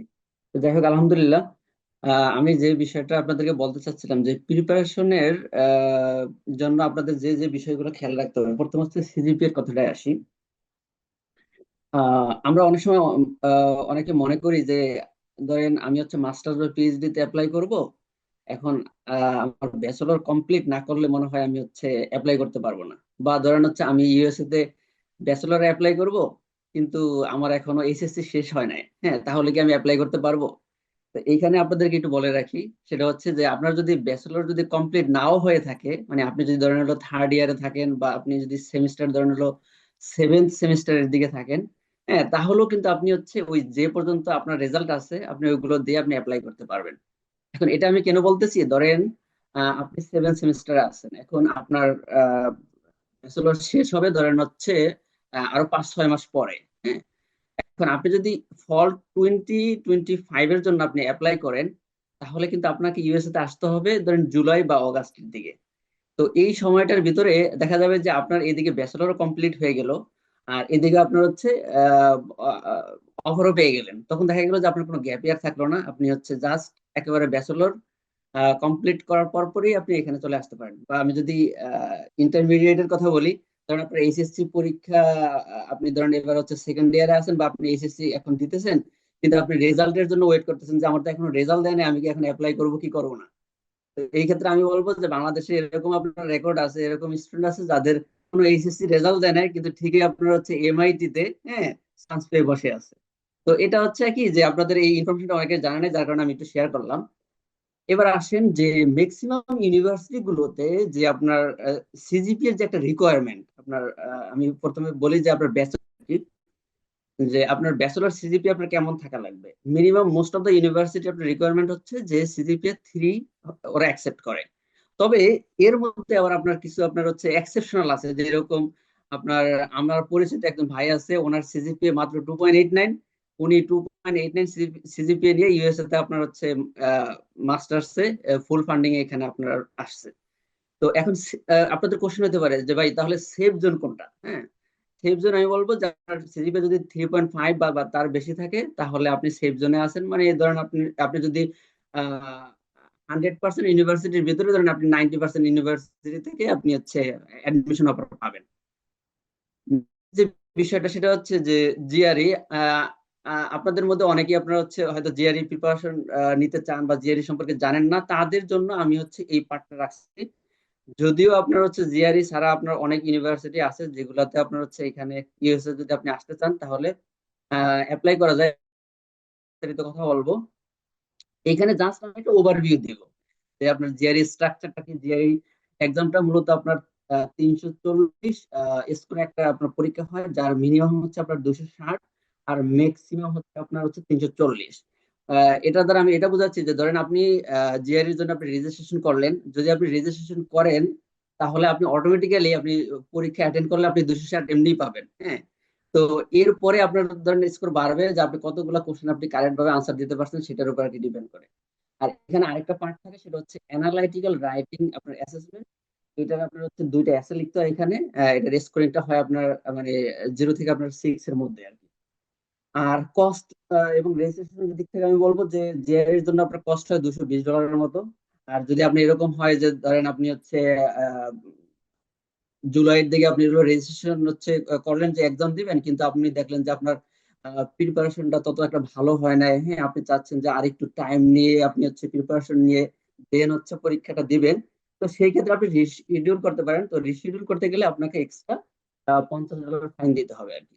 আর এখানে আমি কিছু রিসোর্স অ্যাড করে দিচ্ছি আপনাদের সুবিধার্থে, যে ধরেন অনেকে জানে না যে আসলে জিআরই এর জন্য আমাকে মানে কোন আহ, মানে গাইডলাইন ফলো করতে হবে, কোন বইগুলো আমাকে পড়তে হবে। তো সেই জন্য আমি বলবো যে এখানে আমি কয়েকটা আপনার এখানে ইয়ে দিয়ে দিছি, যেমন ম্যাগুসটা হচ্ছে কি যে এটা আপনার একটা অ্যাকাউন্ট, এটা অনলাইনে আপনি একটু সার্চ দেন গুগলে তাহলে পাবেন। তো এই ম্যাগুস অ্যাকাউন্ট কিনতে পারেন। ম্যাগুস অ্যাকাউন্টে এখানে ওদের একেবারে আপনার হলো জিআর এর A to Z, মানে ধরেন হচ্ছে আপনার পুরো গাইডলাইনটা আপনি পাবেন। এখানে যে বিষয়টা থাকে যে আপনার ধরেন আপনি একটা কোশ্চেন হচ্ছে সলভ করলেন, এখন এই কোশ্চেনের ধরেন হচ্ছে আপনি আনসার দিলেন কিন্তু আপনার আনসারটা রং হইলো। তো এখানে আপনার হচ্ছে ওরা যেটা করে, ওরা প্রতিটা কোশ্চেনের জন্য স্পেসিফিক আপনার হচ্ছে ওরা ভিডিও হলো বানিয়ে দিচ্ছে। তো যার কারণে দেখা যায় যে আপনার যদি কোনো কনসেপ্ট আপনার হচ্ছে সমস্যা থাকে, তখন সেই ক্ষেত্রে আপনি হচ্ছে ওই ভিডিওটা দেখলে আপনি ওইটা ক্লিয়ার হয়ে নিতে পারবেন। তবে ম্যাগুস আমি যখন হচ্ছে প্রিপারেশন নিয়েছিলাম, তখন আপনার ম্যাগুসের মনে হয় $150 মতো আপনার ওদের অ্যাকাউন্ট কিনতে লাগে। তো বাংলাদেশে আপনি দেখবেন যে একটু সার্চ দেন আর কি, হ্যাঁ আপনাদেরকে একটু প্রো অ্যাক্টিভ হইতে হবে। ফেসবুকে আপনি সার্চ দিবেন যে ম্যাগুস অ্যাকাউন্ট ইন বাংলাদেশ, হ্যাঁ লিখে সার্চ দিলে আপনি এরকম পাবেন যে ম্যাগুসের আপনার হচ্ছে বাংলাদেশে অনেক কম দামে, ধরেন হচ্ছে আপনার কত $150 জিনিস আপনি 10-15 ডলারে আপনি পাবেন, মানে হচ্ছে 1500 থেকে 2000 টাকার ভিতরে আপনার হচ্ছে ম্যাগুস অ্যাকাউন্ট কিনতে পাওয়া যায়। এরকম অনেকে এগুলা হচ্ছে সেল করে। তো সেখান থেকে আপনারা নিতে পারেন। এরপরে আসেন যে বইয়ের দিক থেকে আর কি, যদি আপনার বই ফলো করেন তা আমি সাজেস্ট করব সবচেয়ে মোস্ট যে ইম্পর্টেন্ট যে বইগুলো, সেটা হচ্ছে যে আপনার ইটিএস, মানে যারা আপনার হচ্ছে এই জিআরই এক্সামটা বা এটার হলো অথরিটি যারা, হ্যাঁ যারা এটা নেয়, তাদের আপনার কিছু অফিসিয়াল আপনার বই আছে, যেমন আপনার ইটিএস আপনার অফিসিয়াল যে আপনার হলো গাইড, হ্যাঁ ওইটা ফলো করতে পারেন। ম্যানহাটন যে 5 পাউন্ডটা, এটা আপনারা হচ্ছে আমি বলবো সাজেস্ট করবো যে এটা আপনারা হচ্ছে শুধুমাত্র ম্যাথের জন্য আপনারা এটা ফলো করতে পারেন। ওকে, এইগুলো জিআরই। নেক্সট আমি কথা বলবো আইএলটিএস নিয়ে। আইএলটিএস আপনারা এটা তো জানেন বাংলাদেশের মোস্ট পপুলার ধরেন হচ্ছে ল্যাঙ্গুয়েজ প্রফিসিয়েন্সি একটা টেস্ট, হ্যাঁ ম্যাক্সিমাম আপনারা এটাই দেয়। তো এটার বিষয়ে আমি তেমন কোনো কথা বলবো না, এখানে আপনারা সবাই জানেন যে আপনার হচ্ছে এই পরীক্ষাটা আপনার হলো চারটা আপনার যে সেকশন আপনার পরীক্ষাটা হয়, লিসনিং, রিডিং, রাইটিং এবং স্পিকিং। এখানে আপনার হচ্ছে কস্ট প্রায় আপনার 25,000 টাকার মতো আপনার পড়ে। আর আইএলটিএস এর জন্য আপনার বিভিন্ন কোচিং সেন্টার, বিভিন্ন আপনার হচ্ছে বই বা আপনার হচ্ছে গাইড সাপোর্ট করে। তবে আমি যেটা বলবো যে আসলে বই গাইডের থেকে মানে যারা এই এক্সামটা ধরেন হচ্ছে নেয়, হ্যাঁ তো তাদের যে আপনার অফিসিয়াল গাইড আছে সেটা আপনারা ফলো করতে পারেন। যে ক্যামব্রিজ আপনার অফিসিয়াল একটা আপনার বুক আছে, আপনারা ওইটা ফলো করতে পারেন। প্লাস আমি এখানে হচ্ছে এই যে কয়েকটা বইয়ের রেফারেন্স দিছি, যেমন হচ্ছে ক্যামব্রিজ বুক আপনার আইএলটিএস এর জন্য 10 to 19 আর কি, মানে আপনার 10 থেকে 19 যে ভার্সন গুলো আছে, এগুলো আপনার হচ্ছে ফলো করতে পারেন, এগুলো থেকে প্র্যাকটিস করতে পারেন। তো যখন দেখবেন যে প্র্যাকটিস করতে করতে আপনার ধরেন হচ্ছে লিসনিং এ আপনি হচ্ছে 30-35টা আপনার হচ্ছে, বা রিডিং এ এরকম, হ্যাঁ তখন আপনি হচ্ছে এক্সামের জন্য আপনি ডেট নিয়ে নিতে পারেন। আর স্পিকিং এর জন্য আমি বলবো যে স্পিকিং অবশ্যই আপনাকে যেটা করতে হবে যে আপনাকে একজন স্পিকিং পার্টনার খুঁজে নিতে হবে। এটা হতে পারে ফ্যামিলি থেকে, বা আপনার হচ্ছে বিভিন্ন গ্রুপে দেখবেন যে আপনার এরকম স্পিকিং পার্টনার খুঁজে, তো ওইখান থেকে আপনার যারা একটু অ্যাক্টিভলি আপনার হচ্ছে প্র্যাকটিস করে তাদের সাথে আপনি হচ্ছে এটা প্র্যাকটিস করতে পারেন। নেক্সট যে বিষয়টা বলবো টোফেল, এটা হচ্ছে বাংলাদেশে তত একটা জনপ্রিয় না, কিন্তু আমি যদি ইউএস এর কথা বলি, ইউএস এ ধরেন 100% ইউনিভার্সিটি আছে, 100% ইউনিভার্সিটি আপনার টোফেল অ্যাকসেপ্ট করে। আর যদি আমি আইএলটিএস এর কথা বলি, ধরেন 95% আপনার ইউনিভার্সিটি আছে যারা হচ্ছে আইএলটিএস অ্যাকসেপ্ট করে। তো যদি আপনি টোফেল দেন, তাহলে টোফেল হলো কি যে আপনি সব ইউনিভার্সিটি গুলোতে অ্যাপ্লাই করতে পারবেন, কিন্তু আইএলটিএস এর ক্ষেত্রে আপনার কিছু কিছু আর কি, এটা খুবই রেয়ার, কিছু কিছু আপনার ইউনিভার্সিটিতে অ্যাপ্লাই করা যায় না। তো এখানে আমি ডিটেলস নিয়ে আর আলোচনা করলাম না, তবে যে বিষয়টা না বললেই নয় সেটা হচ্ছে যে টোফেল এক্সামটা এটা আপনার হচ্ছে কম্পিউটার বেসড এক্সাম, হ্যাঁ এটা আপনার পুরোটা আপনার কম্পিউটার দিতে হবে আর কি। আর এখানে কস্ট প্রায় আপনার $185 মতো পড়ে। টোফেলের জন্য আপনি যেটা ফলো করতে পারেন, এটা আপনার হলো ইটিএসসি নেয়, তো ইটিএস এর আপনার হচ্ছে অফিসিয়াল যে আপনার গাইড আছে সেই গাইডগুলো আপনার ফলো করতে পারেন। এবং টোফেলের জন্য আপনার হলো স্পেসিফিক আপনার কিছু প্র্যাকটিস টেস্ট আছে, হ্যাঁ এগুলো আপনার হচ্ছে ফলো করতে পারেন। নেক্সট যেটা বলবো সেটা হচ্ছে যে পিটি এক্সাম, এটা এটা তো আপনার একেবারে খুবই লেস পপুলার, এবং হচ্ছে অনেকেই এটা জানে না যে আপনার ইউএসএ তে শুধুমাত্র আমরা জানি যে আইএলটিএস অ্যাকসেপ্ট করে, আসলে কিন্তু তা নয়। আপনার আইএলটিএস এর পরিবর্তে অনেকগুলো আপনার হচ্ছে এরকম ল্যাঙ্গুয়েজ প্রফিসিয়েন্সি আপনার যে টেস্ট সিস্টেম আছে, যেমন আপনার এই যে টোফেল বললাম, পিটি বললাম, এরপর আমি নেক্সট আরো কথা বলবো যেমন ডুওলিঙ্গো। হ্যাঁ তো এই পিটিটা এটা আপনার হচ্ছে একটা ধরেন এআই বেসড আপনার হচ্ছে একটা এক্সাম, যেখানে আপনার অল্প টাইমের ভিতরে আপনার এক্সামটা দিতে হয়, মনে হয় আপনার প্রায় 1 থেকে 1.5 ঘন্টার মতো আপনার টাইম লাগে। দেন এটার ক্ষেত্রে যেটা হয় যে এখানে আপনার রেজাল্টটা খুবই দ্রুত পাওয়া যায়, হ্যাঁ 24 ঘন্টার ভিতরে পাওয়া যায়, যেমন টোফেল বা আপনার হচ্ছে আইএলটিএস এর ক্ষেত্রে আপনার অ্যাটলিস্ট 13-14 দিন লাগে, কিন্তু এটা আপনার খুবই তাড়াতাড়ি পাওয়া যায়। আর এটার কস্ট হচ্ছে আপনার $200 মতো। এখানে আপনি এটার যে প্র্যাকটিস করবেন কোন জায়গা থেকে, এখানে আপনি ওই যে যখন আপনি রেজিস্ট্রেশন করবেন এই পিটির জন্য, তখন আপনি ওদের ওই ওয়েবসাইটে আপনি দেখবেন যে অফিসিয়াল ওদের গাইড আছে, তখন ওই গাইড গুলো ফলো করতে পারেন। নেক্সট যেটা, এটা হচ্ছে আপনার ডুওলিঙ্গো। তো এই ডুওলিঙ্গো বিষয়টা আপনার হচ্ছে বাংলাদেশে অনেকেই জানে না। যেমন সজীব আমার হচ্ছে এই যে আমাদের যে মেন্টি, তো সজীব যখন হচ্ছে এই যে ব্যাচেলরের জন্য অ্যাপ্লাই করবো ইউএসএ তে, তো ওকে আমি সাজেস্ট করেছিলাম যে তুমি হচ্ছে প্রথমে স্যাটটা দাও, দেন হচ্ছে তুমি ল্যাঙ্গুয়েজ প্রফিসিয়েন্সির জন্য তুমি ডুওলিঙ্গোটা দিতে পারো। তো ও পরে আপনার হচ্ছে ডুওলিঙ্গোটা দিছে, তো আলহামদুলিল্লাহ ওর ভালো স্কোর আসছে, এবং আপনারা তো জানেন ওর অলরেডি আপনার হচ্ছে কয়েকটা ইউনিভার্সিটি থেকে স্কলারশিপ সহ অফার লেটার পেয়েছে। তো এইখানে আপনার হচ্ছে এই ডুওলিঙ্গোর ক্ষেত্রেও এটা আপনার হচ্ছে কম্পিউটার বেসড একটা এক্সাম, এবং এই এক্সামটা আপনি বাসায় বসেই দিতে পারবেন। এটা হচ্ছে কি যে আপনার ধরেন একটা রুমের ভিতরে, এমন একটা রুমের ভিতরে আপনার পরীক্ষাটা দিতে হবে যে যে আপনার হলো ওদেরকে ক্যামেরা দিয়ে আপনার পুরো রুমটা আপনাকে দেখাইতে হবে, হ্যাঁ দেখায় দেন ওরা যদি মনে করেন না ওকে ইউ আর ফাইন, তখন আপনার হচ্ছে এক্সামটা দিতে পারবেন আর কি।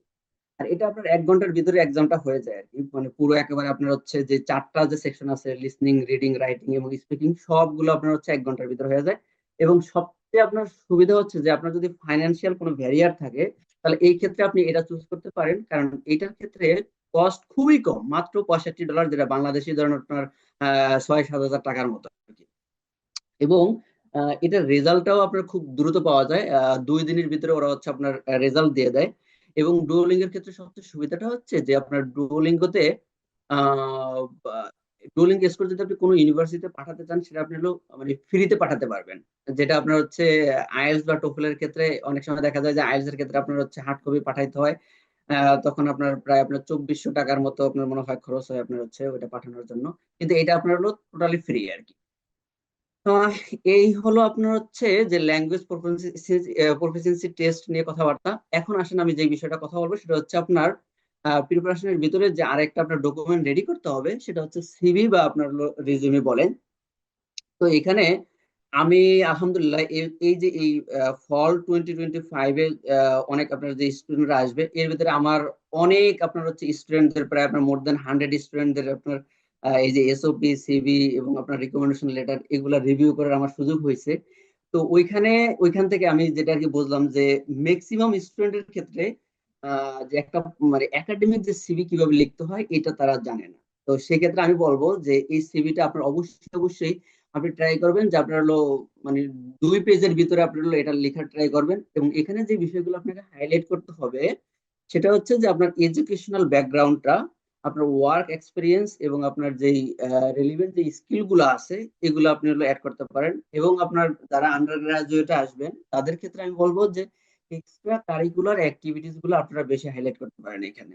হ্যাঁ, আর এখানে আপনারা যখন হচ্ছে এই যে সিভিটা যখন সাজাবেন, তখন হচ্ছে আপনারা হলো রিভার্স যে ক্রনিক্যাল অর্ডারটা আছে আপনারা সেটা ফলো করবেন। ধরেন হচ্ছে আমি এখন পিএইচডি করতেছি, তাহলে আমি আমার সিভিটা কিভাবে সাজাবো, আমি প্রথমে ব্যাচেলরটা দিব, তারপরে সরি প্রথমে হচ্ছে পিএইচডিটা দিব, দেন হচ্ছে মাস্টার্স দিব, দেন হচ্ছে ব্যাচেলর দিব, মানে এরকম আপনার হচ্ছে ক্রোনোলজিক্যাল অর্ডারে আপনারা সাজাতে পারেন। আরেকটা যে বিষয় দেখলাম যে মানে ক্যান্ডিডেটরা ম্যাক্সিমাম ক্যান্ডিডেটরা যেটা করে যে সিভির ভিতরে আপনার হচ্ছে বিভিন্ন ডিজাইন করে ফেলে এবং আপনার হচ্ছে একটা ছবি রাখে কর্নারে। হ্যাঁ, এগুলা টোটালি করা যাবে না। হ্যাঁ, একাডেমিক সিভিতে এগুলার দরকার নেই, এটা খুবই আপনার নিট এন্ড ক্লিন হবে, মানে আপনার ব্ল্যাক এন্ড হোয়াইট একটা টেমপ্লেট হবে, এখানে কোনো আপনার হচ্ছে হেভি কোনো ডিজাইনের দরকার নেই। হ্যাঁ, ওরা মানে এখানে এগুলা কোনো কেয়ারই করে না। এবার আসেন নেক্সট যে বিষয়টা বলবো, এটা হচ্ছে মানে মোস্ট ইম্পর্টেন্ট। এটা এইটার ক্ষেত্রে আপনার ম্যাক্সিমাম বাংলাদেশি স্টুডেন্ট আপনার স্ট্রাগল করে, এবং যেটার উপরে ধরেন হচ্ছে আপনার ধরেন আপনার প্রোফাইল অনেক ভালো, হ্যাঁ, কিন্তু আপনি হচ্ছে একটা মোটিভেশন লেটার লিখলেন, ওটা অনেক সুন্দর হলো না। হ্যাঁ, তখন এই ক্ষেত্রে দেখা যাবে যে আপনার হলো ভালো প্রোফাইল থাকা সত্ত্বেও আপনার অ্যাডমিশন হবে না। আর অনেক অনেক একটা আপনার স্টুডেন্ট তার প্রোফাইল একেবারে খুবই মেডিকোর ডিসেন্ট একটা প্রোফাইল, কিন্তু দেখা যাচ্ছে যে তার এসওপিটা এত সুন্দর করে লিখছে যার কারণে অ্যাডমিশন কমিটির তাদের হচ্ছে ধরেন তাদের কাছে এটা প্রাণবন্ত লাগছে। হ্যাঁ, তখন দেখা যায় যে না, তারা একটা আপনার অ্যাডমিশন ডিসিশন দিয়ে দেয় যেটা আপনার পজিটিভলি আর কি। এখন এখানে আসেন যে আপনার বিষয়ে যে বিষয়টা আমি বলবো যে আপনারা ট্রাই করবেন যে এসওপিটা 1 পেজের ভিতরে লেখেন। যদি আপনি 1 পেজের ভিতরে না পারেন তাহলে কখনই আপনি 1.5 পেজের বেশি আপনি এগুলো লিখবেন না। তবে এখানে আপনি হচ্ছে ইউনিভার্সিটি যে রিকোয়ারমেন্ট গুলো আছে এটা আপনাকে ফলো করতে হবে। অনেক ইউনিভার্সিটি আপনাকে হচ্ছে কিছু রিকোয়ারমেন্ট দিয়ে দেয় যে তোমাকে অবশ্যই এসওপির ভিতরে এই কোশ্চেন গুলোর আনসার হচ্ছে দিতে হবে। হ্যাঁ, আবার হচ্ছে অনেক সময় দেখা যায় যে এরকম হলো ওয়ার্ড লিমিটেশন দিয়ে দেয়, যে তাহলে আপনি কখনোই কখনোই আপনার হচ্ছে 500 ক্রস করবেন না। হ্যাঁ, মানে লিমিট ক্রস করা যাবে না। এবার আসেন যে যদি আমি স্ট্রাকচারের কথা বলি, যে একটা এসওপি তে আসলে কি কি বিষয় পয়েন্ট আমি হচ্ছে এসওপি গুলো হচ্ছে লেখার হচ্ছে ট্রাই করছিলাম, এবং আমি হলো সবাইকে হচ্ছে আমার যারা মেন্টি আছে আমি তাদেরকে এইভাবেই লেখার সাজেস্ট করি। তো ফার্স্ট দিবেন যে একটা মোটিভেশন দিবেন, যে আপনি কেন, মানে আপনার কেন হায়ার স্টাডিতে আসা আসলে আপনার দরকার, বা আপনি কেন মনে করেন যে আসলে আপনার হায়ার স্টাডি দরকার। হ্যাঁ, তো এইখানে আপনি যে আনসারটা করবেন, এখানে আপনার মোটিভেশন এবং কেরিয়ার গোল, হ্যাঁ,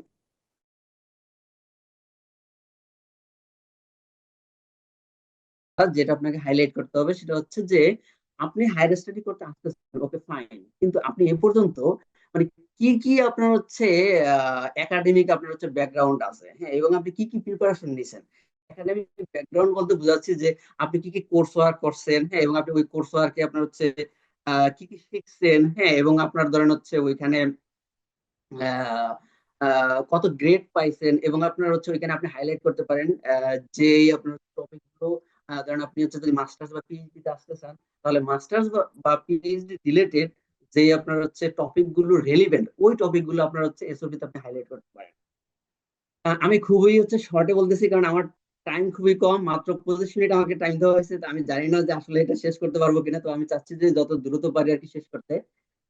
নেক্সট আসেন, যেটা নেক্সট প্যারাগ্রাফটাতে আপনি হাইলাইট করতে পারেন যে আপনার রিসার্চ এবং এক্সট্রা কারিকুলার অ্যাক্টিভিটিস। এটা মোস্ট ইম্পর্টেন্ট, কারণ এখন অনেকে আপনি কোশ্চেন করতে পারেন যে ভাই আমার তো হচ্ছে কোনো রিসার্চ এক্সপিরিয়েন্স নাই, হ্যাঁ, তাহলে আমি কি করবো। তা আমি হচ্ছে এরকম অনেকে সাজেস্ট করছি যে হচ্ছে যদি আপনার রিসার্চ এক্সপিরিয়েন্স এরকম না থাকে, তাহলে সেই ক্ষেত্রে আপনি যেটা করতে পারেন, যে ধরেন হচ্ছে আপনার আপনি আপনার কোনো একজন প্রফেসরের আন্ডারে বা কোনো একটা কোর্স ওয়ার্কের আন্ডারে আপনি হচ্ছে কিছু টার্ম পেপার আছেন, আপনি টার্ম পেপারের কাজ করছেন। তো আপনার ধরেন হচ্ছে ক্লাসে একটা অ্যাসাইনমেন্ট দিল, এই অ্যাসাইনমেন্ট আপনার হচ্ছে রিসার্চ রিলেটেড। হ্যাঁ, আপনি ট্রাই করেন যে আপনি কি করছেন, ওইখান থেকে কি পাইছেন, এবং ওইখানে আপনার কি লিমিটেশন ছিল, এবং এইটা আপনার কিভাবে আপনি যে প্রোগ্রামটাতে অ্যাপ্লাই করবেন এই প্রোগ্রামের সাথে রিলেটেড, হ্যাঁ, এইগুলো আপনি হচ্ছে হাইলাইট করবেন।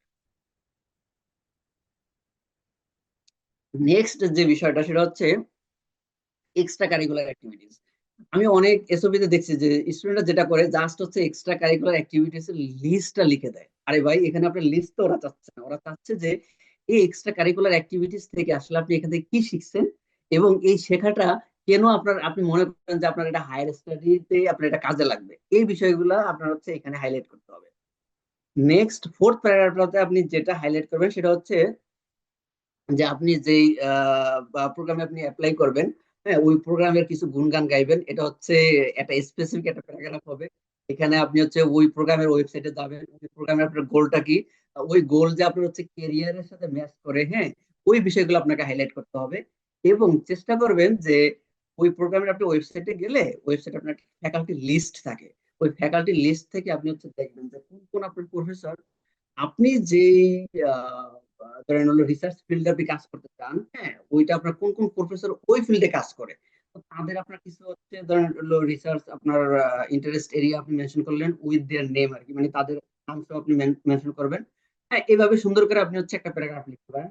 আর লাস্ট প্যারাগ্রাফটা হবে, এটা খুবই একটা ছোট্ট প্যারাগ্রাফ, মানে 2 থেকে আপনার 3টা সেন্টেন্স, যে আপনি এখানে ওদেরকে থ্যাংক ইউ জানাবেন, যে থ্যাংক ইউ ফর রিভিউইং মাই ধরেন অ্যাপ্লিকেশন, এরকম লিখতে পারেন। হ্যাঁ, এবং আপনি হচ্ছে মানে assistance চান, এরকম আর কি টাইপের। এরপরে যে বিষয়টা মাথায় রাখতে হবে সেটা হচ্ছে যে আপনি ধরেন হচ্ছে যদি 10টা ইউনিভার্সিটি অ্যাপ্লাই করেন, তাহলে 10টা ইউনিভার্সিটির জন্য আপনি 10টা আলাদা আপনার হচ্ছে এসওপি লেখা ট্রাই করেন। এসওপি এখন 10টা কি 10 রকম হবে, বিষয়টা এরকম না, সবই ঠিক থাকবে। শুধুমাত্র এই যে আমি যে ফোর্থ প্যারাগ্রাফটা আমি আপনাদেরকে সাজেস্ট করলাম, যে ওই ইউনিভার্সিটির প্রোগ্রাম এবং আপনার হচ্ছে ইনস্টিটিউশন সম্পর্কে আপনি যখন লিখবেন, এটা তো ভাই হচ্ছে সব ইউনিভার্সিটির জন্য একরকম হবে না। হ্যাঁ, তো এই জন্য আমি বলবো যে আপনি এটা আলাদা আলাদা করে লিখবেন। অনেক সময় দেখা যায় যে এই তাড়াহুড়া করতে গিয়ে হচ্ছে ওই যে একটা বানায় ওইটাই আপনার হলো সবটাতে দেয়, কিন্তু ওইটাতে তো আপনার স্পেসিফিক একটা ইউনিভার্সিটির নাম থাকে, তো যার কারণে দেখা যায় যে আপনার ওইটা যখন পড়তে যায় তখনই মনে করে যে এই ছেলেটা, এই ক্যান্ডিডেটটা হচ্ছে খুবই কেয়ারলেস, তখন ওরা হচ্ছে আপনার অ্যাডমিশন আর দেয় না। তো এই দিকটা আপনাদেরকে অবশ্যই অবশ্যই মাথায় রাখতে হবে। নেক্সট যে বিষয়টা কথা বলবো এটা হচ্ছে আপনার LOR, যেটাকে বলা হয় লেটার, রিকমেন্ডেশন লেটার আর কি। হ্যাঁ, লেটার অফ রিকমেন্ডেশন। এখন এই রিকমেন্ডেশন লেটারে আপনার কোন কোন বিষয়গুলো হাইলাইট করতে হবে এটা একটু আমি বলি। প্রথম হচ্ছে যে আপনার যে সিভিটা আছে, এটা আমি সবাইকে সাজেস্ট করি যে আপনার যে সিভিটা আছে এই সিভিটাকে আপনি 3টা পার্টে মানে ভাগ করে ফেলেন। হ্যাঁ, যদি হয় এরকম আপনি 3 জনের কাছ থেকে আপনি ধরেন রিকমেন্ডেশন লেটার নেবেন, হ্যাঁ, তখন এটা করতে পারেন। তো এর ভিতরে আপনার হচ্ছে ধরেন এই যে 3টা পার্টে ভাগ করলেন না, এখন এই 3টা পার্ট নিয়ে আপনি হলো 3টা রিকমেন্ডেশন লেটার লেখেন 3জন সম্পর্কে। এবং এখানে আপনাকে যে বিষয়টা মাথায় রাখতে হবে, কিছু বিষয় আপনার ধরেন হচ্ছে কমন থাকবে, আর কিছু বিষয় আপনার হচ্ছে আনকমন থাকবে, যেগুলো ওই স্পেসিফিক যার কাছ থেকে আপনি হচ্ছে রিকমেন্ডেশন লেটারটা নিতেছেন শুধুমাত্র সেই জানে আপনার সম্পর্কে। হ্যাঁ, এরকম করে আপনাকে হাইলাইট করতে হবে। এরপরে আসেন যে অবশ্যই রিকমেন্ডেশন লেটার নেওয়ার ক্ষেত্রে আপনি ট্রাই করবেন যে ওই সমস্ত আপনার হচ্ছে প্রফেসরের কাছ থেকে রিকমেন্ডেশন লেটার নেওয়া যে আপনার সম্পর্কে সবচেয়ে ভালো জানে। অথবা আপনার হচ্ছে ধরেন যেই প্রফেসরের আন্ডারে ধরেন আপনি কিছু কোর্স ওয়ার্ক করেন না, এখন আপনার দেখা গেছে যে কিছু কোর্স ওয়ার্কে আপনি হচ্ছে এ এ পাইছেন। হ্যাঁ, ফোর আউট অফ ফোর আপনি হচ্ছে 4 পাইছেন। তো সেই ক্ষেত্রে আপনি হচ্ছে ওই প্রফেসর থেকে যদি আপনি হচ্ছে রিকমেন্ডেশন লেটার নেন তাহলে এটা আপনার হলো অনেক ভালো হবে। এরপর হচ্ছে আরেকটা বিষয়, সেটা হচ্ছে যে অনেক সময় দেখা যায় যে বাংলাদেশের ক্ষেত্রে এটা আমি দেখছি যে ম্যাক্সিমাম প্রফেসররাই তারা চায় যে আপনার হচ্ছে রিকমেন্ডেশন লেটার তাদেরকে আপনি একটা ড্রাফট তাদের একটা রিকমেন্ডেশন লেটার দেন। হ্যাঁ, তারা হচ্ছে কি করে যে ম্যাক্সিমামই ওই ড্রাফটটাই পাঠায় দেয়, অনেকে আপনার হলো কিছু এডিট করে।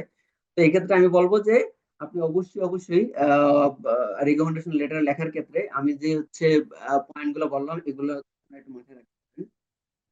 নেক্সট যেটা সেটা হচ্ছে পাবলিকেশন। পাবলিকেশনের বিষয়টা হচ্ছে যে এটা যদি থাকে তাহলে এটা আপনার প্রোফাইলটাকে অনেক ভারী করবে, বাট মানে এটা হচ্ছে ম্যান্ডেটরি না। এখন আসেন পাবলিকেশনের ক্ষেত্রে আপনারা এটা অনেকেই জানেন যে আপনার হচ্ছে কয়েক ধরনের আপনার হচ্ছে পাবলিকেশন হতে পারে। এটা হতে পারে আপনার পিয়ার রিভিউড কোনো জার্নাল আর্টিকেল, বা এটা হতে পারে কনফারেন্সে আপনি হচ্ছে কোনো একটা পেপার আপনি প্রেজেন্ট করছেন, এরকম হতে পারে। আবার হতে পারে এরকম যে আসলে আপনি এই দুটো কোনোটাই করেন নাই, কিন্তু আপনি একটা ধরনের হচ্ছে পেপার আপনি কাজ করতেছেন, যেটা আপনি ওয়ার্কিং পেপার হিসেবে আপনি হচ্ছে মেনশন করতে পারেন। এখন এই পাবলিকেশন গুলোর ক্ষেত্রে আমি যে বিষয়টা বলবো যে আপনি অবশ্যই যদি আপনার একাধিক পাবলিকেশন থাকে তাহলে সেই ক্ষেত্রে আপনার আপনি যেই ফিল্ডে আপনি হচ্ছে অ্যাপ্লাই করবেন আপনার ওই রিসার্চ ইন্টারেস্ট এরিয়ার সাথে ম্যাচ করে যে আপনার পাবলিকেশন গুলো ওইগুলো আপনি হাইলাইট করতে পারেন। এবং অবশ্যই মাথায় রাখবেন যখন আপনি হচ্ছে মানে এগুলো হাইলাইট করবেন, ওরা যদি ধরেন আপনি এটা জাস্টিফাই করতে চায় তাহলে যাতে হচ্ছে ওরা আপনার হচ্ছে নামটা ওইখানে দেখে, এই জিনিসটা একটু খেয়াল রাখবেন। আরেকটা বিষয় হচ্ছে যে যদি আপনার কোনো হাই ইম্প্যাক্ট কোনো জার্নাল বা কনফারেন্সে যদি আপনি হচ্ছে এটা প্রেজেন্ট করে থাকেন বা পাবলিশ করে থাকেন তাহলে সেক্ষেত্রে সেটাও মেনশন করতে পারেন। এটা অবশ্যই আপনার হলো পজিটিভলি কাজ করবে। নেক্সট আসেন যে ধরেন আপনার পাবলিকেশন আছে, হ্যাঁ, এই ক্ষেত্রে আপনি কি করতে পারেন, আপনার এই যে অ্যাপ্লিকেশনের সময় আপনি এটা আপনার সিভিতে সুন্দর করে লিখতে পারেন। এটা আপনি হচ্ছে যখন আপনার এই যে স্টেটমেন্ট অফ পারপাস লিখবেন তখন হচ্ছে ওই যে একটা পার্ট থাকে না যে আপনার রিসার্চ ইন্টারেস্ট এরিয়া যে আপনি লিখবেন, হ্যাঁ, ওই পার্টটাতে আপনি হচ্ছে এই পাবলিকেশন সম্পর্কে আপনি লিখতে পারেন। এখানে আপনি জাস্ট হাইলাইট করবেন যে আপনার রিসার্চ আপনি এই রিসার্চটা করে আপনি হচ্ছে কি ফাইন্ডিংস পাইছেন, কি মেথডোলজি ইউজ করছেন, কি সফটওয়্যার ইউজ করছেন, হ্যাঁ, এবং আপনার হলো এটা লিমিটেশন কি এবং এখান থেকে আপনি কি শিখতে পারছেন। বা আপনার হচ্ছে যে ল্যাক অফ নলেজ, মানে আপনার এইটা করতে গিয়ে আপনার মনে হয়েছে যে না আমার এই বিষয়টাতে এখন ঠিক আছে, যেটা আপনি হচ্ছে এই হায়ার স্টাডিতে আসার জন্য আপনাকে একটা মানে ইন্সপায়ার করেছে। হ্যাঁ, এরকম একটা কিছু লিখবেন। নেক্সট হচ্ছে যেটা অনেক আপনার ইউনিভার্সিটিতে এই মানে আপনার রাইটিং স্যাম্পল চায়। হ্যাঁ, তো সেই ক্ষেত্রে আপনার যদি এই যে পাবলিকেশন থাকে তখন আপনি এখানে একটা পাবলিকেশন আপনি হচ্ছে ওইখানে রাইটিং স্যাম্পল হিসেবে আপনি সাবমিট করতে এইগুলো হচ্ছে প্রিপারেশনের বিষয়ে। এখন আসলে হচ্ছে অ্যাপ্লিকেশন, এটা আমি খুবই দ্রুত বলবো। অ্যাপ্লিকেশনের ক্ষেত্রে আপনাকে যেটা করতে হবে, এখানে প্রথমে আপনাকে হচ্ছে প্রতিটা ইউনিভার্সিটির জন্য আপনার হচ্ছে ওই ইউনিভার্সিটির লিঙ্ক বা পোর্টালে গিয়ে আপনার হচ্ছে অ্যাকাউন্ট ক্রিয়েট করতে হবে। তো এখানে একটু বলে রাখি যে আপনি কিভাবে ইউনিভার্সিটি গুলো আপনার হচ্ছে সিলেক্ট করবেন আপনার প্রোফাইলের সাথে ম্যাচ করে, এটা আপনি কিভাবে বুঝবেন। এই ক্ষেত্রে আপনার সবচেয়ে মানে রিলায়েবল যে সোর্স সেটা হচ্ছে যে আপনি যে ইউনিভার্সিটিতে যেতে চান বা যে প্রোগ্রামে যেতে চান আগে দেখেন যে ওই ইউনিভার্সিটি বা ওই প্রোগ্রামে কোনো বড় ভাই বা হচ্ছে বোন আছে কিনা। হ্যাঁ, তাদের সাথে কন্ট্যাক্ট করতে পারেন, তাদের কাছ থেকে আপনি হচ্ছে ইনফরমেশন নিতে পারেন। যদি ওইরকম যদি কোনো কিছু না পান তাহলে সেক্ষেত্রে বলবো যে আপনি হচ্ছে ইউএস নিউজ, হ্যাঁ, একটা আপনার হচ্ছে ইয়ে আছে, ওয়েবসাইট আছে, মানে ইউনিভার্সিটি র্যাঙ্কিং আপনার হলো নিউজ আছে, যেটা আপনার হলো ইউএস এর আর কি।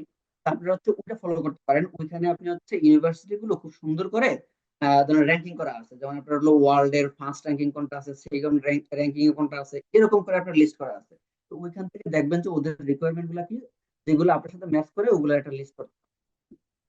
নেক্সট হচ্ছে যে কি, যে আপনাকে ওই যে আপনি যখন অ্যাকাউন্ট ক্রিয়েট করে ফেলবেন, দেন হচ্ছে ওদের কিছু আপনার কোশ্চেন আছে, ওগুলো আপনি ফিল আপ করে দিবেন। দেন আপনার কিছু ডকুমেন্ট আপনার আপলোড করতে হবে, যেমন ট্রান্সক্রিপ্ট, সিভি, এসওপি, এগুলো আর কি। এরপরে ওইখানে আপনার হচ্ছে যে রিকমেন্ডেশন লেটার আপনি যার কাছ থেকে নেবেন তাদের ডিটেলসটা দিতে হয়। তবে এখানে একটু খেয়াল রাখবেন, এটা আমি দেখছি অনেক স্টুডেন্ট ভুল করে, যে হচ্ছে প্রফেসরের নাম এবং হচ্ছে ইমেল অ্যাড্রেসটা একটু বারবার চেক করে নেবেন।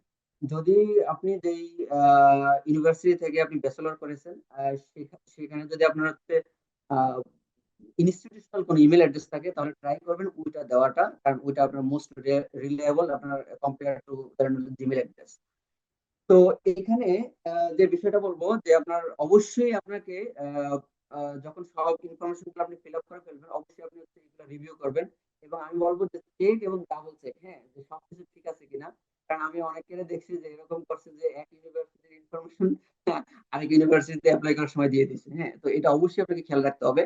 সব কমপ্লিট, এখন হচ্ছে আপনার অ্যাপ্লিকেশন ফি দেওয়ার পালা। অ্যাপ্লিকেশন ফি সাধারণত আপনার হচ্ছে $60 থেকে $100 আপনার হচ্ছে ভ্যারি করে পার ইউনিভার্সিটিতে, এটা আপনার কস্ট পড়ে আর কি। দেন আপনাকে অবশ্যই হচ্ছে জিআরই এবং যে ল্যাঙ্গুয়েজ টেস্ট সেটা আপনি পাঠাইতে হবে। তো অবশ্যই মাথায় রাখবেন যে এই টেস্ট স্কোর গুলো আপনার ওইখানে যে অ্যাপ্লিকেশন ডেডলাইন দেওয়া থাকে, ওই ডেডলাইনের ভিতরে পাঠানোর ট্রাই করবেন। এখন আসেন যে ইউএসএ তে আপনার যে অ্যাপ্লাই করতে গেলে আপনার হচ্ছে দুই ধরনের, আপনার হচ্ছে অ্যাপ্লাইয়ের ক্ষেত্রে দুইটা আপনার প্রসেস আছে। একটা হচ্ছে সেন্ট্রাল, হ্যাঁ, আরেকটা হচ্ছে আপনার প্রফেসরের মাধ্যমে আর কি। তো যদি আপনার এরকম হয় যে আপনার যে হচ্ছে প্রোগ্রাম আছে, এই প্রোগ্রামে সেন্ট্রাল কোনো অপশন নেই, আপনাকে প্রফেসরকে ম্যানেজ করে দেন আপনাকে অ্যাপ্লাই করতে হবে। তো সেই জন্য আমি এখানে এই পয়েন্ট আমি রাখছি, যে আপনি যেটা করবেন যে আপনি প্রফেসরকে ইমেল করবেন। তবে ইমেল করার ক্ষেত্রে ইউএসএ তে যে আপনার এখানে যে অফিসগুলো, এগুলো খুলে আপনার হলো 8টার দিকে। তো ট্রাই করবেন যে 8টার দিকে আপনার হচ্ছে যাতে আপনি ইমেলটা করতে পারেন। তো এই ক্ষেত্রে আমি হচ্ছে এখানে একটা লিঙ্ক দিয়ে দিচ্ছি, এই লিঙ্কে আপনার হচ্ছে এটা আপনার জিমেল অ্যাকাউন্টের সাথে অ্যাড করে নিতে পারেন। এখানে আপনি হচ্ছে শিডিউল করে নিতে পারবেন, হ্যাঁ, যে আমি হচ্ছে ধরেন ইউএসএ তে ইস্টার্ন টাইম আমি 8টায় এই মেইলটা যাতে যায়, আমি এরকম শিডিউল করতে চাই, হ্যাঁ, যেটা আমি হচ্ছে অ্যাপ্লাই করার সময় করছিলাম। তো এটা আপনারা করতে পারেন।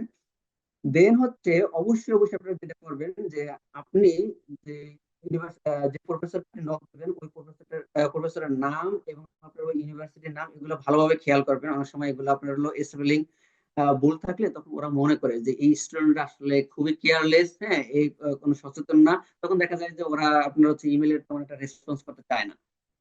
আরেকটা বিষয় হচ্ছে যে আপনি যখন প্রফেসরকে ইমেল করবেন, ইমেল করার আগে আপনাকে অবশ্যই অবশ্যই ওই প্রফেসরের ব্যাকগ্রাউন্ড একটু জেনে নেবেন। হ্যাঁ, ব্যাকগ্রাউন্ড বলতে আমি বোঝাচ্ছি যে তার যে রিসার্চ পেপার আছে সেগুলো আপনারা একটু পড়তে পারেন।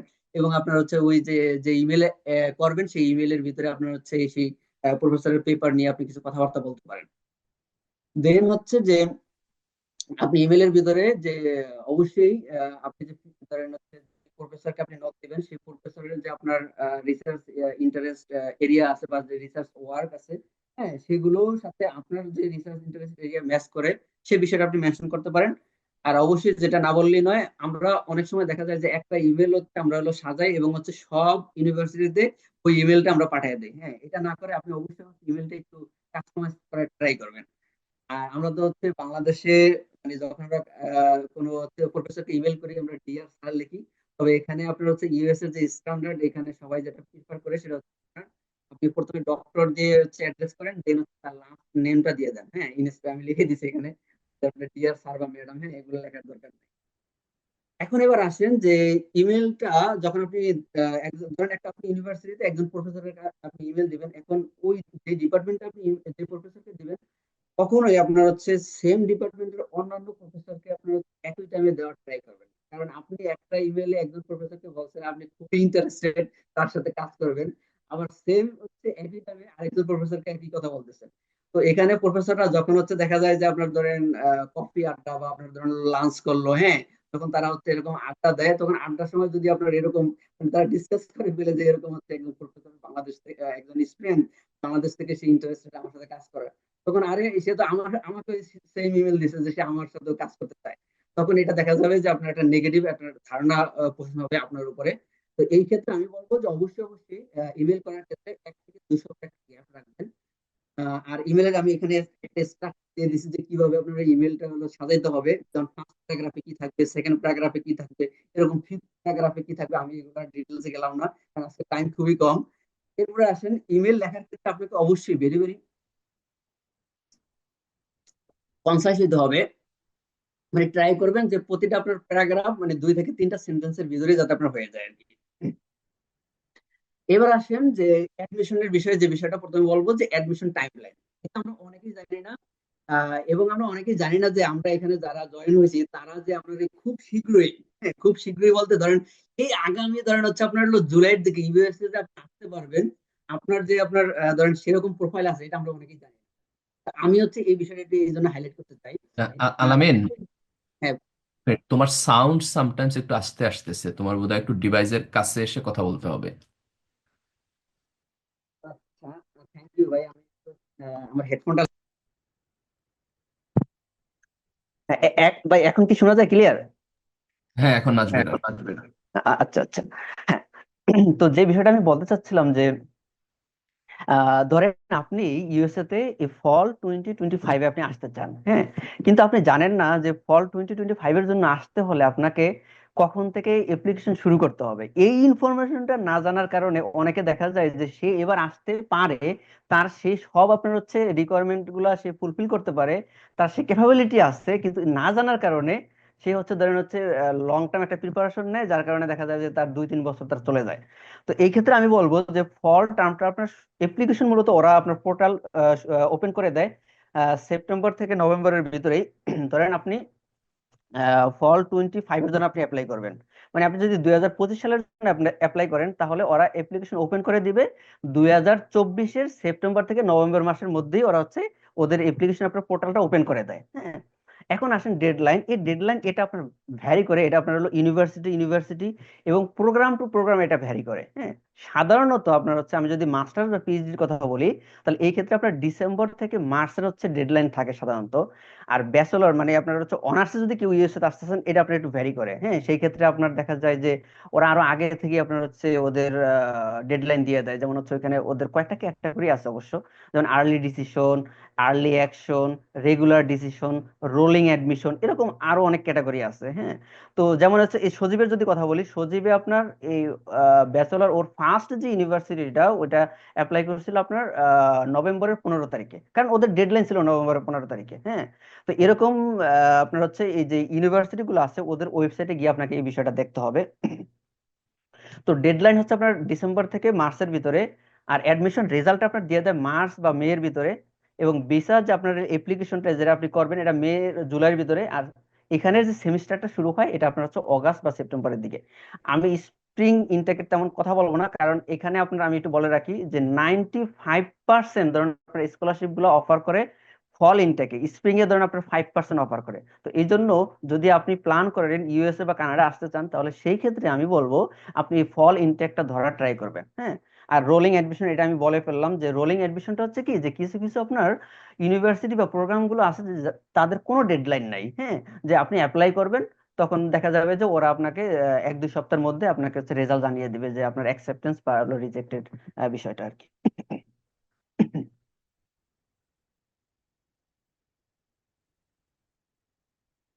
এবার আসেন হচ্ছে অ্যাডমিশনের ডিসিশনের বিষয়টা, হ্যাঁ। অ্যাডমিশন ডিসিশনটা আপনার ওরা মূলত আপনার হলো 3 ভাবে দেয়। একটা হচ্ছে যে আপনি অ্যাপ্লাই করার সময় যে ইমেল অ্যাড্রেস ইউজ করছেন ওই ইমেল অ্যাড্রেসে দিতে পারে, অথবা ওই যে শুরুতে বললাম যে আপনাকে একটা অ্যাকাউন্ট ক্রিয়েট করতে হবে, ওইখানে আপনার হচ্ছে দিতে পারে ওদের ওয়েবসাইটে। আবার অনেক সময়, এটা খুবই রেয়ার অবশ্য, যে অনেক সময় দেখা যায় অ্যাডমিশন লেটারটা আপনাকে মানে কুরিয়ার করে ওরা দেয় আর কি। ওকে, এবার ধরেন হচ্ছে আপনার অ্যাডমিশন হয়ে গেল, এখন মানে অ্যাডমিশন প্রসেসটা হয়ে গেল। এখন যদি আপনার রিজেক্ট করে ওরা তাহলে সেই ক্ষেত্রে আপনাকে যেটা করতে হবে যে আপনি ইউনিভার্সিটিকে একটা ইমেল দিতে পারেন, ইমেল দিয়ে আপনি জিজ্ঞেস করতে পারেন যে ধরেন আমি আমি তো আমাকে রিজেক্ট করলো তোমরা, তোমাকে আমাকে কি কিছু ফিডব্যাক দিতে পারো কিনা যে আমি যদি ফিউচারে তোমার এই ইউনিভার্সিটি বা এই প্রোগ্রামে অ্যাপ্লাই করতে চাই তাহলে আমার কোন কোন বিষয়টা আমাকে আরো আরেকটু ইমপ্রুভ করতে হবে। আর যদি অ্যাকসেপ্ট করে তাহলে সেই ক্ষেত্রে আপনি অবশ্যই ইমিডিয়েটলি করবেন। এটা অনেক সময় অনেক স্টুডেন্টরা আপনার হচ্ছে করে না, যেমন আমার ছোট ভাই বলবো কি, ওরে আমার ধাক্কা ধাক্কা এটা করা লাগছে। হ্যাঁ, ও হচ্ছে রিপ্লাই, যেমন এই যে 6টা ইউনিভার্সিটি থেকে যে আপনার হচ্ছে ও স্কলারশিপ পাইছে, হ্যাঁ, দেখা গেছে অনেকগুলাতে সে হচ্ছে ইমেল করে না। তা এরকম এই বিষয়টা কিন্তু মানে খুবই ইম্পর্টেন্ট। আপনাকে যদি ওরা অ্যাকসেপ্টেন্স লেটারটা দেয় তখন সেই ক্ষেত্রে আপনি ট্রাই করবেন ইমিডিয়েটলি একটা হচ্ছে গ্র্যাটিটিউড আপনি হচ্ছে ওদেরকে জানাবেন, হ্যাঁ, যে আপনি ওদেরকে থ্যাংক ইউ দিবেন। এবং এই ক্ষেত্রে যদি ওরা যদি আপনার হচ্ছে ফান্ডিং ডিসিশনটা ওই ইমেলের ভিতরে মেনশন না করে, সেটা আপনি জিজ্ঞেস করতে পারেন ওই ইমেলের ভিতরে যে ফান্ডিং ডিসিশন তারা কবে জানাবে। এখানে এই একটা বিষয় হলো। আরেকটা বিষয় সেটা হচ্ছে কি, যে ধরেন আপনি অনেকগুলো ইউনিভার্সিটি থেকে আপনি অফার লেটার পাইলেন। এবার আপনি হচ্ছে ডিসিশন যখন নেবেন, ডিসিশন নেওয়ার আগে আপনি অবশ্যই হচ্ছে মানে একটু খেয়াল করবেন যে আপনার হলো কোন ইউনিভার্সিটি গুলো আপনার হচ্ছে ভালো, কোনটা ভালো আপনার জন্য, এবং কোনটা থেকে আপনি ফান্ডিং বেশি পেয়েছেন। হ্যাঁ, এগুলো সব ডিসাইড করে দেন লাস্টের দিকে আপনি হচ্ছে একটা আপনি কনফার্ম করবেন আর কি। এটার বিষয়ে আমি ডিটেলস আরো পরে বলবো। এবার আসলে হচ্ছে ফান্ডিং টাইপস। হ্যাঁ, আমি এখানে বলে রাখি যে এটা আমি ফান্ডিং টাইপটা বলতেছি মাস্টার্স এবং পিএইচডির জন্য। হ্যাঁ, ইউএসএ তে বা কানাডাতে আপনার হচ্ছে মাস্টার্স বা পিএইচডির জন্য এখানে আপনার 3 ধরনের মূলত ওরা ফান্ডিং অফার করে। একটাকে বলা হয় আপনার হলো টিচিং অ্যাসিস্ট্যান্টশিপ বা টিএ, আর একটা হচ্ছে রিসার্চ অ্যাসিস্ট্যান্টশিপ, আর একটা হচ্ছে আপনার হলো গ্রাজুয়েট ফেলোশিপ। অনেক সময় দেখা যায় যে এই যে টিচিং এবং রিসার্চ অ্যাসিস্ট্যান্টশিপ এটা আপনার একটা জেনারেল আপনার নেম থাকে, সেটা হচ্ছে গ্রাজুয়েট অ্যাসিস্ট্যান্টশিপও বলে আর কি। এখন আসেন যে টিচিং অ্যাসিস্ট্যান্টশিপ আপনাকে হচ্ছে কি কি কাজ করতে হবে। হ্যাঁ, আরেকটা বিষয় বলে রাখি, ইন্টারন্যাশনাল স্টুডেন্টরা লিগালি 20 ঘন্টা আপনার হচ্ছে যখন সে স্টুডেন্ট বিষয়ে আসবে তখন তারা লিগালি আপনার 20 ঘন্টা ইউএসএ তে কাজ করতে পারে। তবে আমি কানাডা সম্পর্কে আমার জানা নাই, এটা হয়তো আপনার ডিফারেন্ট হতে পারে। এটা হচ্ছে কি যে যখন আপনার হচ্ছে ধরেন একটা সেমিস্টার চলাকালীন আপনি 20 ঘন্টার বেশি কাজ করতে পারবেন না, কিন্তু সামার টাইমে আপনি 40 ঘন্টা মানে ফুল টাইম আপনি কাজ করতে পারবেন এখানে। এখন আসেন যে আপনাকে যদি টিচিং অ্যাসিস্ট্যান্টশিপটা দেওয়া হয় তাহলে আপনাকে কি কাজ করতে হবে। এখানে কাজ খুবই সিম্পল, জাস্ট আপনাকে হচ্ছে অনেক সময় গ্রেডিং করতে হয় স্টুডেন্টদের যে আপনার হচ্ছে পেপার গুলো আছে।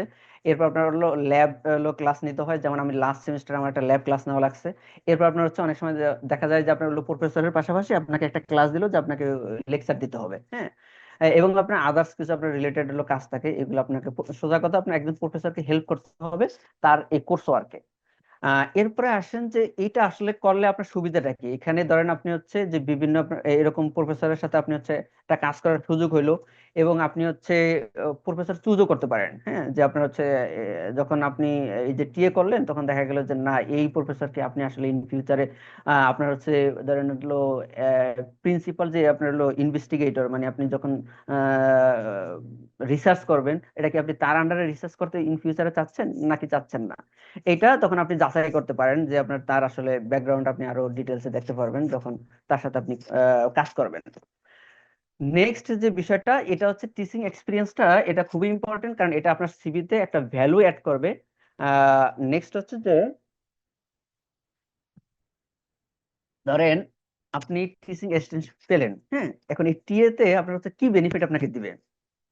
ফার্স্ট হচ্ছে এটা আপনাকে ফুল টিউশন ওয়েব করবে। সেকেন্ড হচ্ছে যে আপনার এখানে এই যে থাকার জন্য একটা খরচ দিবে। এটা আপনার পিএইচডির জন্য $2000 থেকে $3000, আর হচ্ছে মাস্টার্স এর জন্য সাধারণত আপনার $1000 থেকে $1800 মধ্যে আর কি।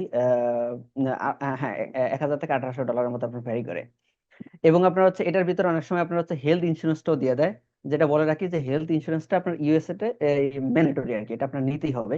তো এটা অনেক সময় কভার করে, অনেক সময় কভার করে না। এবার আসেন হচ্ছে আর এর বিষয়টা, আর এর হচ্ছে যে আপনার এখানে আপনি একজন প্রফেসরকে তাকে রিসার্চ রিলেটেড কাজে আপনি হেল্প করবেন। হ্যাঁ, এখানে আমি ডিটেলস গেলাম না, সবকিছু আগের মতোই। কিন্তু গ্রাজুয়েট ফেলোশিপটা কি, এখানে আপনার কোনো প্রফেসর আন্ডারে আপনার কোনো হচ্ছে যে যেটা বললাম যে 20 ঘন্টার মতো কাজ করতে হয়, এখানে কোনো কাজ করা লাগবে না। এখানে এটা আপনার হচ্ছে তারা আপনার যে প্রোফাইল, এই প্রোফাইলের উপর বেস করে দিবে। এটা খুবই কম্পিটিটিভ অবশ্য গ্রাজুয়েট ফেলোশিপটা। এখানে আপনার যে বেনিফিট গুলো থাকবে অ্যাজ ইউজুয়াল আপনার টিএ বা আর এ যদি আপনি থাকতেন তাহলে যে বেনিফিট গুলো পাবেন এখানেও সেম তাই পাবেন। এখন আসেন ফান্ডিং এর বিষয়টা, এটা আপনারা দেখলেন অলরেডি যে পিএইচডি তে ফান্ডিং বেশি, মাস্টার্সে ফান্ডিং কম। এবং আপনার পিএইচডি তে ফান্ডিং পাওয়াটা খুবই ইজি। হ্যাঁ, দেখা গেছে যে আপনি একটা ইউনিভার্সিটিতে মাস্টার্সের রিজেক্ট খাইলেন, হ্যাঁ, কিন্তু ঠিকই ওই ইউনিভার্সিটিতে আপনি যদি পিএইচডি তে অ্যাপ্লাই করেন, পিএইচডি তে আপনি ঠিকই ফান্ডিং পেয়ে গেলেন। হ্যাঁ, এটা অনেক সময় হয়, এটা আমি দেখছি। তো এই জন্য পিএইচডি তে আপনার হচ্ছে আসার ট্রাই করতে পারেন আপনারা যারা আসতে চান। এখন এবার আসেন, এইটা আমি অলরেডি বলে ফেলছি, এখানে আমি আর সময় দীর্ঘায়িত করব না। ও, লাস্ট যে বিষয়টা আমি বলতে চাচ্ছি যে ধরেন আপনি একটা ইউনিভার্সিটি থেকে আপনি অফার লেটার পাইলেন আহ ধরেন ফেব্রুয়ারি বা মার্চের দিকে, হ্যাঁ। এখন কোশ্চেন হচ্ছে যে আমি তো 10টা ইউনিভার্সিটি থেকে আমি ধরেন হচ্ছে অফার লেটার পাইলাম, এখন আমি তো আর 10টা ইউনিভার্সিটিতে যাব না, আমি যাব মাত্র একটাতে। তো এটা আপনি সিলেক্ট করতে পারেন কি যে ওই 10টা ইউনিভার্সিটি থেকে আপনি I-20 নিয়ে রাখতে পারেন, কোনো সমস্যা নেই। আপনাকে অবশ্যই ওরা একটা টাইমলাইন দিয়ে দেয় যে এই এপ্রিলের 15 তারিখের মধ্যে আপনাকে ওদেরকে ডিসিশন জানাতে হবে যে আপনি আসলে কি ওই ইউনিভার্সিটি যেতে চান কি চান না। হ্যাঁ, 15 তারিখ পর্যন্ত আপনার হাতে টাইম আছে। এই জন্য অবশ্যই আপনি হচ্ছে এটারে ইউটিলাইজ করবেন, তাড়াহুড়া করে মানে তাদেরকে জানানোর দরকার নেই। আপনি হচ্ছে I-20 নিয়ে রাখেন, হ্যাঁ, বিভিন্ন আপনার জায়গা থেকে যতগুলা থেকে আপনি পাবেন সবগুলা থেকে নিয়ে রাখেন।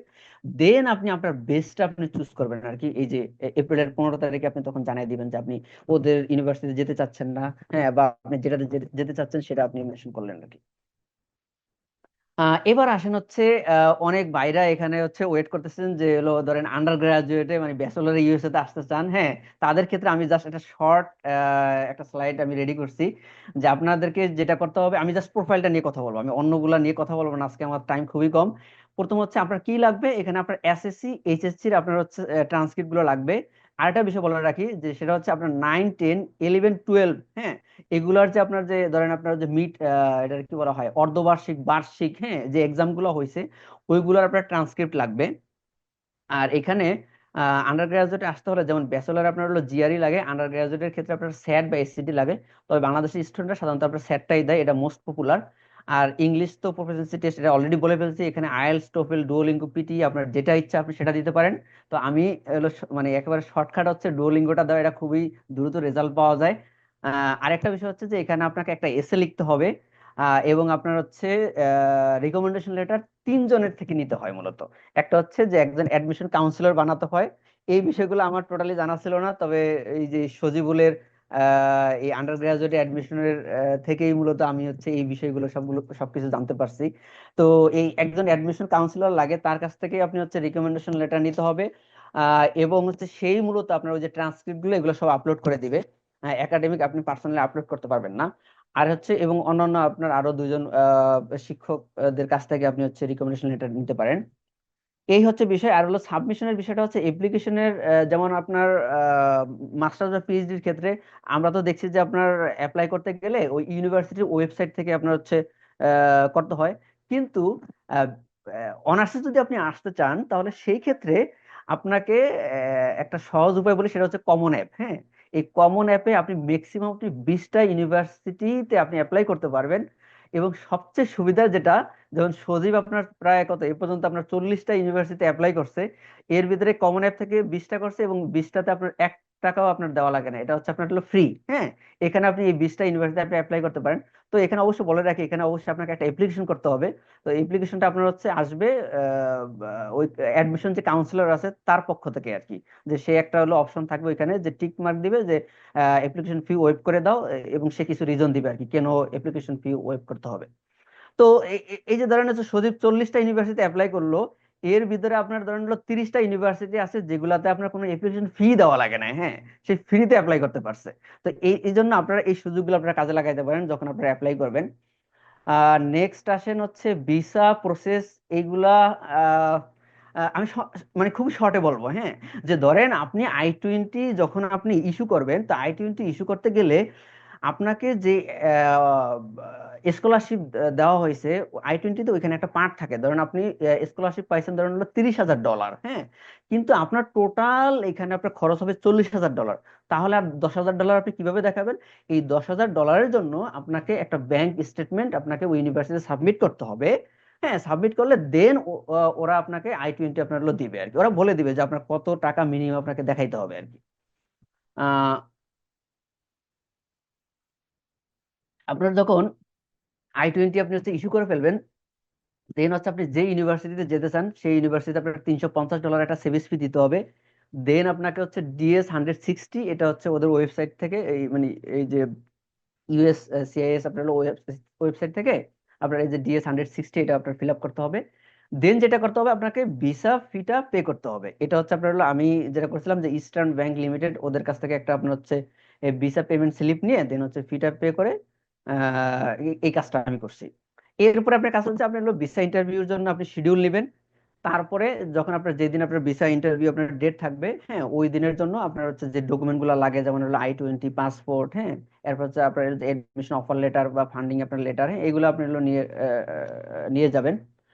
এই তো এরপরে হচ্ছে আপনার ভিসা ইন্টারভিউর জন্য আপনি হচ্ছে অ্যাটেন্ড করবেন। এরপরে আলহামদুলিল্লাহ আপনি সবকিছু যদি ঠিকঠাক থাকে অ্যাপ্রুভ, আর অথবা রিজেক্টেড আর কি। তবে রিজেক্টেড যদি আপনি হলো ধরেন ফান্ডিং থাকে, তাহলে এটা রিজেক্ট খাওয়ার চান্স খুবই কম থাকে আর কি।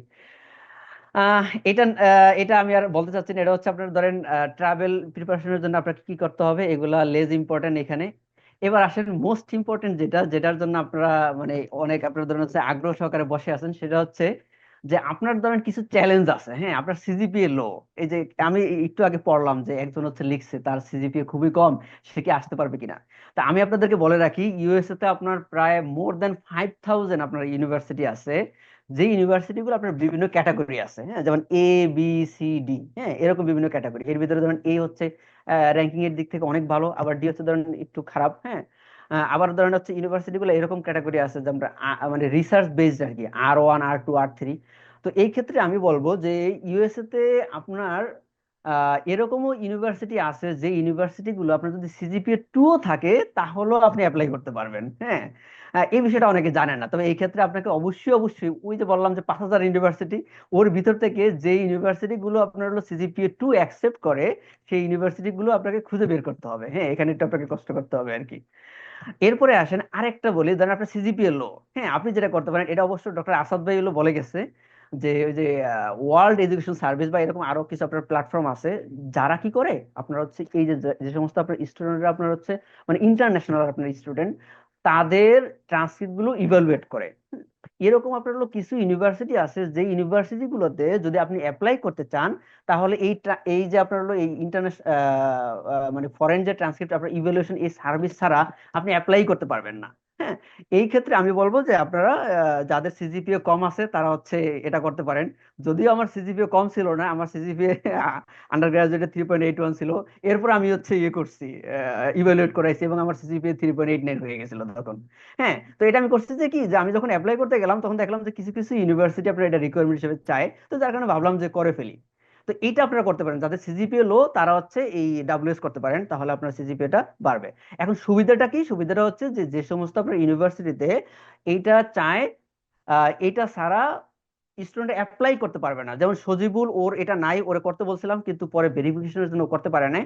তো যার কারণে ও আপনার 4-5টা ইউনিভার্সিটিতে অ্যাপ্লাই করতে পারে নাই, হ্যাঁ। তো এই জন্য এই রিকোয়ারমেন্ট যে ইউনিভার্সিটি আছে, সেই ইউনিভার্সিটি যদি কেউ অ্যাপ্লাই করতে চায়, তাহলে এটা অবশ্যই লাগবে, হ্যাঁ। তো যেহেতু এটা লাগবে, এটা আপনার ম্যাক্সিমাম স্টুডেন্টরা এটা করতে চায় না, কারণ এটা একটু হ্যাসেলের বিষয়। তো এই জন্য যদি আপনি করে থাকেন, তাহলে আপনার এখানে আপনি যেখানে অ্যাপ্লাই করবেন, এখানে কম্পিটিটিভটা মানে খুবই লো আর কি, এবং আপনার তাহলে অ্যাডমিশনের চান্সটা অনেক বেড়ে যাবে। এরপরে আসেন যে আপনার ধরেন জিআরই নাই, হ্যাঁ। এখানে গুড নিউজ হচ্ছে যে ইউএসএ তে আপনার প্রায় 60% ইউনিভার্সিটি আছে, যে ইউনিভার্সিটি গুলা এই কোভিড এর পরে আপনার হচ্ছে এই জিআরইটা ওয়েব করে দিছে। এটা আমরা অনেকে জানি না। তো ধরেন 5000 ইউনিভার্সিটির ভিতরে আপনি প্রায় আপনার ধরেন 3000 ইউনিভার্সিটিতে আপনি জিআরই ছাড়াই আপনি অ্যাপ্লাই করতে পারবেন। তো আপনার যদি জিআরই না থাকে, তাহলে আপনার টেনশনের কোনো কারণ নেই। এবার আসেন যে আপনার পাবলিকেশন নেই। এটা কিন্তু অলরেডি বলে ফেলছি যে আসলে আপনি যেই প্রোগ্রামে আসেন না কেন, এমনকি পিএইচডি তে, হ্যাঁ, আপনার ইউএস এর কোনো ইউনিভার্সিটি নাই যে ইউনিভার্সিটিতে আপনার এরকম রিকোয়ারমেন্ট আছে যে আপনার একটা পাবলিকেশন থাকাই লাগবে। হ্যাঁ, পাবলিকেশন এটা আপনার না থাকলেও কোনো সমস্যা নেই। তবে পাবলিকেশন থাকলে সুবিধাটা কি, যে এটা আপনার প্রোফাইলটাকে অনেক স্ট্রং করে। এটা আপনি ধরুন হচ্ছে আপনার সিবি, এলওআর, এসওপি এগুলো লেখার ক্ষেত্রে তখন সেখানে আপনি হাইলাইট করতে পারেন।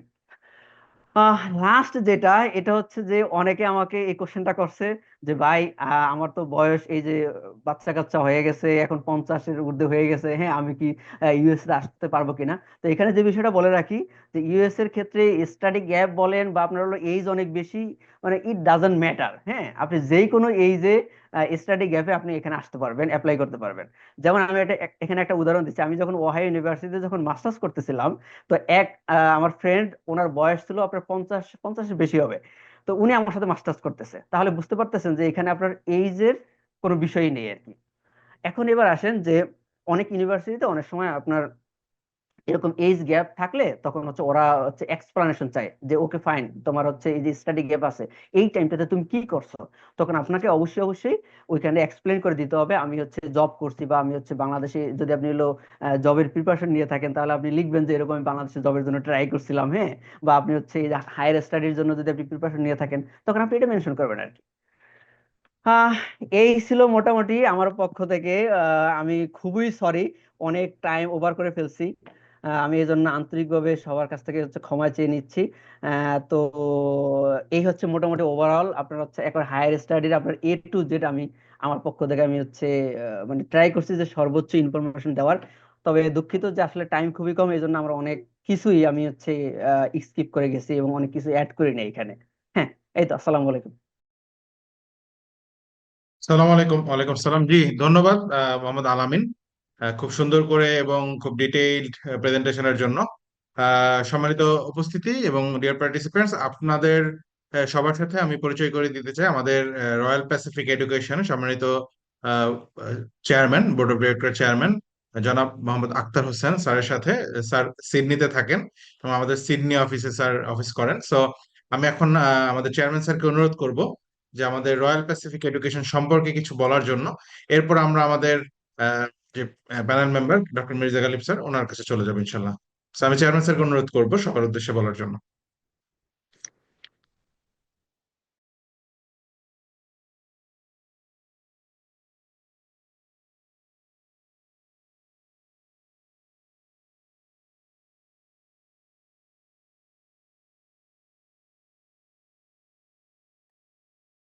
পাবেল আক্তার ভাই কি আছে?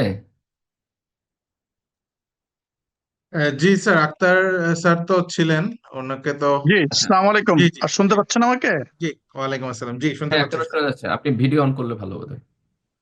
ওকে, অলরাইট, ওকে। আমি সরি, আমার এখানে অনেক রাত রাত 3:30 বাজে। আমি আসলে বেডরুমে চলে এসেছিলাম, অনেকক্ষণ বসেছিলাম মুভিস রুমে, আর বসে থাকতে পারি নাই। তারপর ভিডিও অন করতে পারি, সমস্যা নাই। ওকে, জি, আসসালামু আলাইকুম। আমার মনে হয় শুনতে পাচ্ছেন এবার সবাই। জি আমি কুইকলি শেষ করি যেহেতু অনেক লং হয়ে গেছে আমাদের সেশনটা। আমি জাস্ট শর্টলি 3টা কথা বলতে চাই। নাম্বার 1 হলো, যারা আজকে এখানে অ্যাটেন্ড করছে যে সকল পার্টিসিপেন্টরা, তাদের উদ্দেশ্যে যে রয়্যাল প্যাসিফিক এডুকেশন এটা একটা multi national organisation. Multi national organisation আমি এই কারণে বলছি এটা, যে আমাদের এই অর্গানাইজেশনে যারা আমরা বোর্ড মেম্বার আছি, যারা ডাইরেক্টর আছি, এরা ওয়ার্ল্ডের বিভিন্ন কান্ট্রিগুলোতে থাকি। যেমন পার্সোনালি আমরা 2জন ডাইরেক্টর থাকতেছি অস্ট্রেলিয়াতে। আমাদের আজকে যিনি এখানে অ্যাটেন্ড করতেছেন মির্জা গালিব সহ আমাদের 3জন ডাইরেক্টর আছে ইউএসএ তে। কানাডাতে আছে একজন, আমাদের কনসালটেন্ট একজন থাকেন জার্মানিতে, কনসালটেন্ট একজন থাকেন আপনার ফিনল্যান্ডে, এবং একজন ডাইরেক্টর এবং একজন কনসালটেন্ট থাকেন ইউকে তে। তো এই আমরা বাহিরে যারা থাকি, মূলত আমরা এই প্রতিষ্ঠানটা তৈরি করছি এই কারণে যে আমরা যেন স্টুডেন্ট কমিউনিটির বাংলাদেশে যারা আছে, এই বাংলাদেশের স্টুডেন্ট কমিউনিটিকে যেন আমরা ডাইরেক্টলি হেল্প করতে পারি এবং তাদের জন্য যেন আমরা কিছু করতে পারি। এটা বেসিক্যালি কোনো বিজনেস পারপাজে ওইভাবে তৈরি হয় নাই। এটার মেইন পারপাজ এবং আমাদের মূল টার্গেটটা ছিল যেন আমরা স্টুডেন্টদেরকে হেল্প করতে পারি। So this is number 1। Number 2 হলো যে এই যারা বাইরে আসতে চাও, তোমরা যারা এখানে অ্যাটেন্ড করছো আজকের মিটিং এ, বাইরে আসার জন্য 50% কাজ করে তোমার শুধু ডিসিশন যে আমি বাইরে যাব, আর বাকি 50% হচ্ছে তোমার এই আদার্স প্রিপারেশন যেটা আছে। সো তোমার ডিসিশনটা যদি স্ট্রং হয়ে যে যাবা, তাহলে ইটস পসিবল। আমাকে দিয়ে যদি ছোট্ট করে একটা উদাহরণ দেই, আমি বাংলাদেশে ঢাকা ইউনিভার্সিটি থেকে অনার্স করলাম, মাস্টার্স করলাম। আমি বাংলাদেশে কোনো একটা জবের জন্য কোথাও ইন্টারভিউ দেইনি, not a single one anywhere in Bangladesh. আমার আগেই প্ল্যান ছিল যে আমি মাস্টার্স করার পরে চলে আসবো, এবং তাই আমি মাস্টার্স করার পরে চলে আসছি। এবং এই আসার ক্ষেত্রে আমাদের এখানে প্রফেসর যে মির্জা গালিব আছেন, প্রফেসর আসাদুল্লাহ, যারা এখানে স্কলারশিপ নিয়ে গেছেন, তাদের জন্য তো ইজি ছিল। বাট আমি কিন্তু ফুল সেলফ ফান্ডে আসছি এখানে, সেলফ ফাইন্যান্সে, একেবারেই 100% সেলফ ফাইন্যান্সে। আমার 5% স্কলারশিপ ছিল না। তো 100% সেলফ ফাইন্যান্সে এসে পড়াশোনা করে কিন্তু আমি এখানে সেটেল হয়েছি। তো আলহামদুলিল্লাহ। তো আমি এটা এই কারণে বললাম যে যাদের ফুল স্কলারশিপে আসার সুযোগ আছে, যাদের মেরিট আছে, যাদের রেজাল্ট অনেক ভালো, ফাইন, কিন্তু যাদের নাই তারাও হতাশার কোনো কারণ নেই, এখানে তাদেরও অপরচুনিটি আছে আসার। সেলফ ফাইন্যান্সে একটু কষ্ট করতে হয়, একটু বেশি কষ্ট করলে এখানে এসে সেটেল করার সুযোগ আছে। আর থার্ড এবং লাস্ট যে পয়েন্টটা বলতে চাই সেটা হলো যে আমরা এই রয়্যাল প্যাসিফিক থেকে বিভিন্ন ধরনের সার্ভিস প্রোভাইড করি একটা স্টুডেন্টের জন্য, A to Z পুরো কম্প্রিহেন্সিভ যে সার্ভিসটা, ল্যাঙ্গুয়েজ প্রোগ্রাম থেকে শুরু করে তার ফাইল প্রসেসিং থেকে শুরু করে ইভেন তার যদি কোনো স্পন্সরশিপ সাপোর্ট দরকার হয়, অর্থাৎ ব্যাংক সাপোর্ট যেটা, সেটাও আমরা প্রোভাইড করে থাকি। তো আমি সবাইকে রিকোয়েস্ট করব যে তোমরা যারা স্কলারশিপ নিয়ে আসতে চাও ফাইন, এবং যারা সেলফ ফাইন্যান্সে আসতে চাও তাদেরকে সহ উভয় গ্রুপের লোকদেরকে এখানে সকলকে আমি রিকোয়েস্ট করবো যে তোমরা আমাদের রয়্যাল প্যাসিফিক এডুকেশনের যে বনানী অফিস আছে, অফিসে তোমরা একটু ভিজিট করো প্লিজ, এবং সেখানে গিয়ে তোমাদের আরো যে ধরনের কোয়েরি গুলো আছে এগুলো আমাদের যারা এক্সপার্ট কনসালটেন্ট আছে ওখানে তাদের সাথে শেয়ার করো, একটা কাউন্সিলিং করো, আরো অনেক বেশি ইনফরমেশন জানতে পারবা। এবং তোমরা একটা ফাইল ওপেন করো, ফাইল ওপেন করার পরে তোমাদেরকে গাইড করা, তোমাদেরকে সর্বোচ্চ হেল্প করার দায়িত্বটা হচ্ছে আমাদের। তো আমি এখানে শেষ করছি, কারণ অনেক সময় হয়ে গেছে আমাদের। সবার জন্য দোয়া থাকলো। তোমরা যারা প্ল্যান করতেছো, ইনশাল্লাহ আমাদের পক্ষ থেকে আমরা সর্বোচ্চ গাইড করার, সর্বোচ্চ সহযোগিতা করার জন্য তোমাদেরকে চেষ্টা করব। তোমরা সহ তোমাদের বন্ধু বান্ধব, তোমাদের আত্মীয় স্বজন যারা আছে সকলকে রয়্যাল প্যাসিফিক এডুকেশনের বনানী অফিসে সবার দাওয়াত রইল। তো এই আহ্বান রেখে আমি আমার বক্তব্য এখানে শেষ করছি। আসসালামু আলাইকুম রহমতুল্লাহ। ওয়ালাইকুম আসসালাম, ধন্যবাদ চেয়ারম্যান স্যারকে আমাদের রয়্যাল প্যাসিফিক এডুকেশন সম্পর্কে সুন্দরভাবে তুলে ধরার জন্য। আমি এ পর্যায়ে আমাদের প্রোগ্রামের যে মূল অ্যাট্রাকশন আমি সেদিকে চলে যাব। আমাদের ডক্টর মির্জা গালিব স্যার কথা বলবেন। তার আগে আমাদের যে কোশ্চেন আনসার সেশনটা ছিল সেটাকে আমি একটু প্রিসাইজ করে কিছু কোশ্চেন মেনশন করে দিচ্ছি, যেন অলরেডি কিছু কোশ্চেন আনসার চলে এসেছে, যেন আমাদের মির্জা গালিব স্যার বাকিটুকু তার কথার মধ্যে শেষ করে ফেলতে পারেন ইনশাল্লাহ।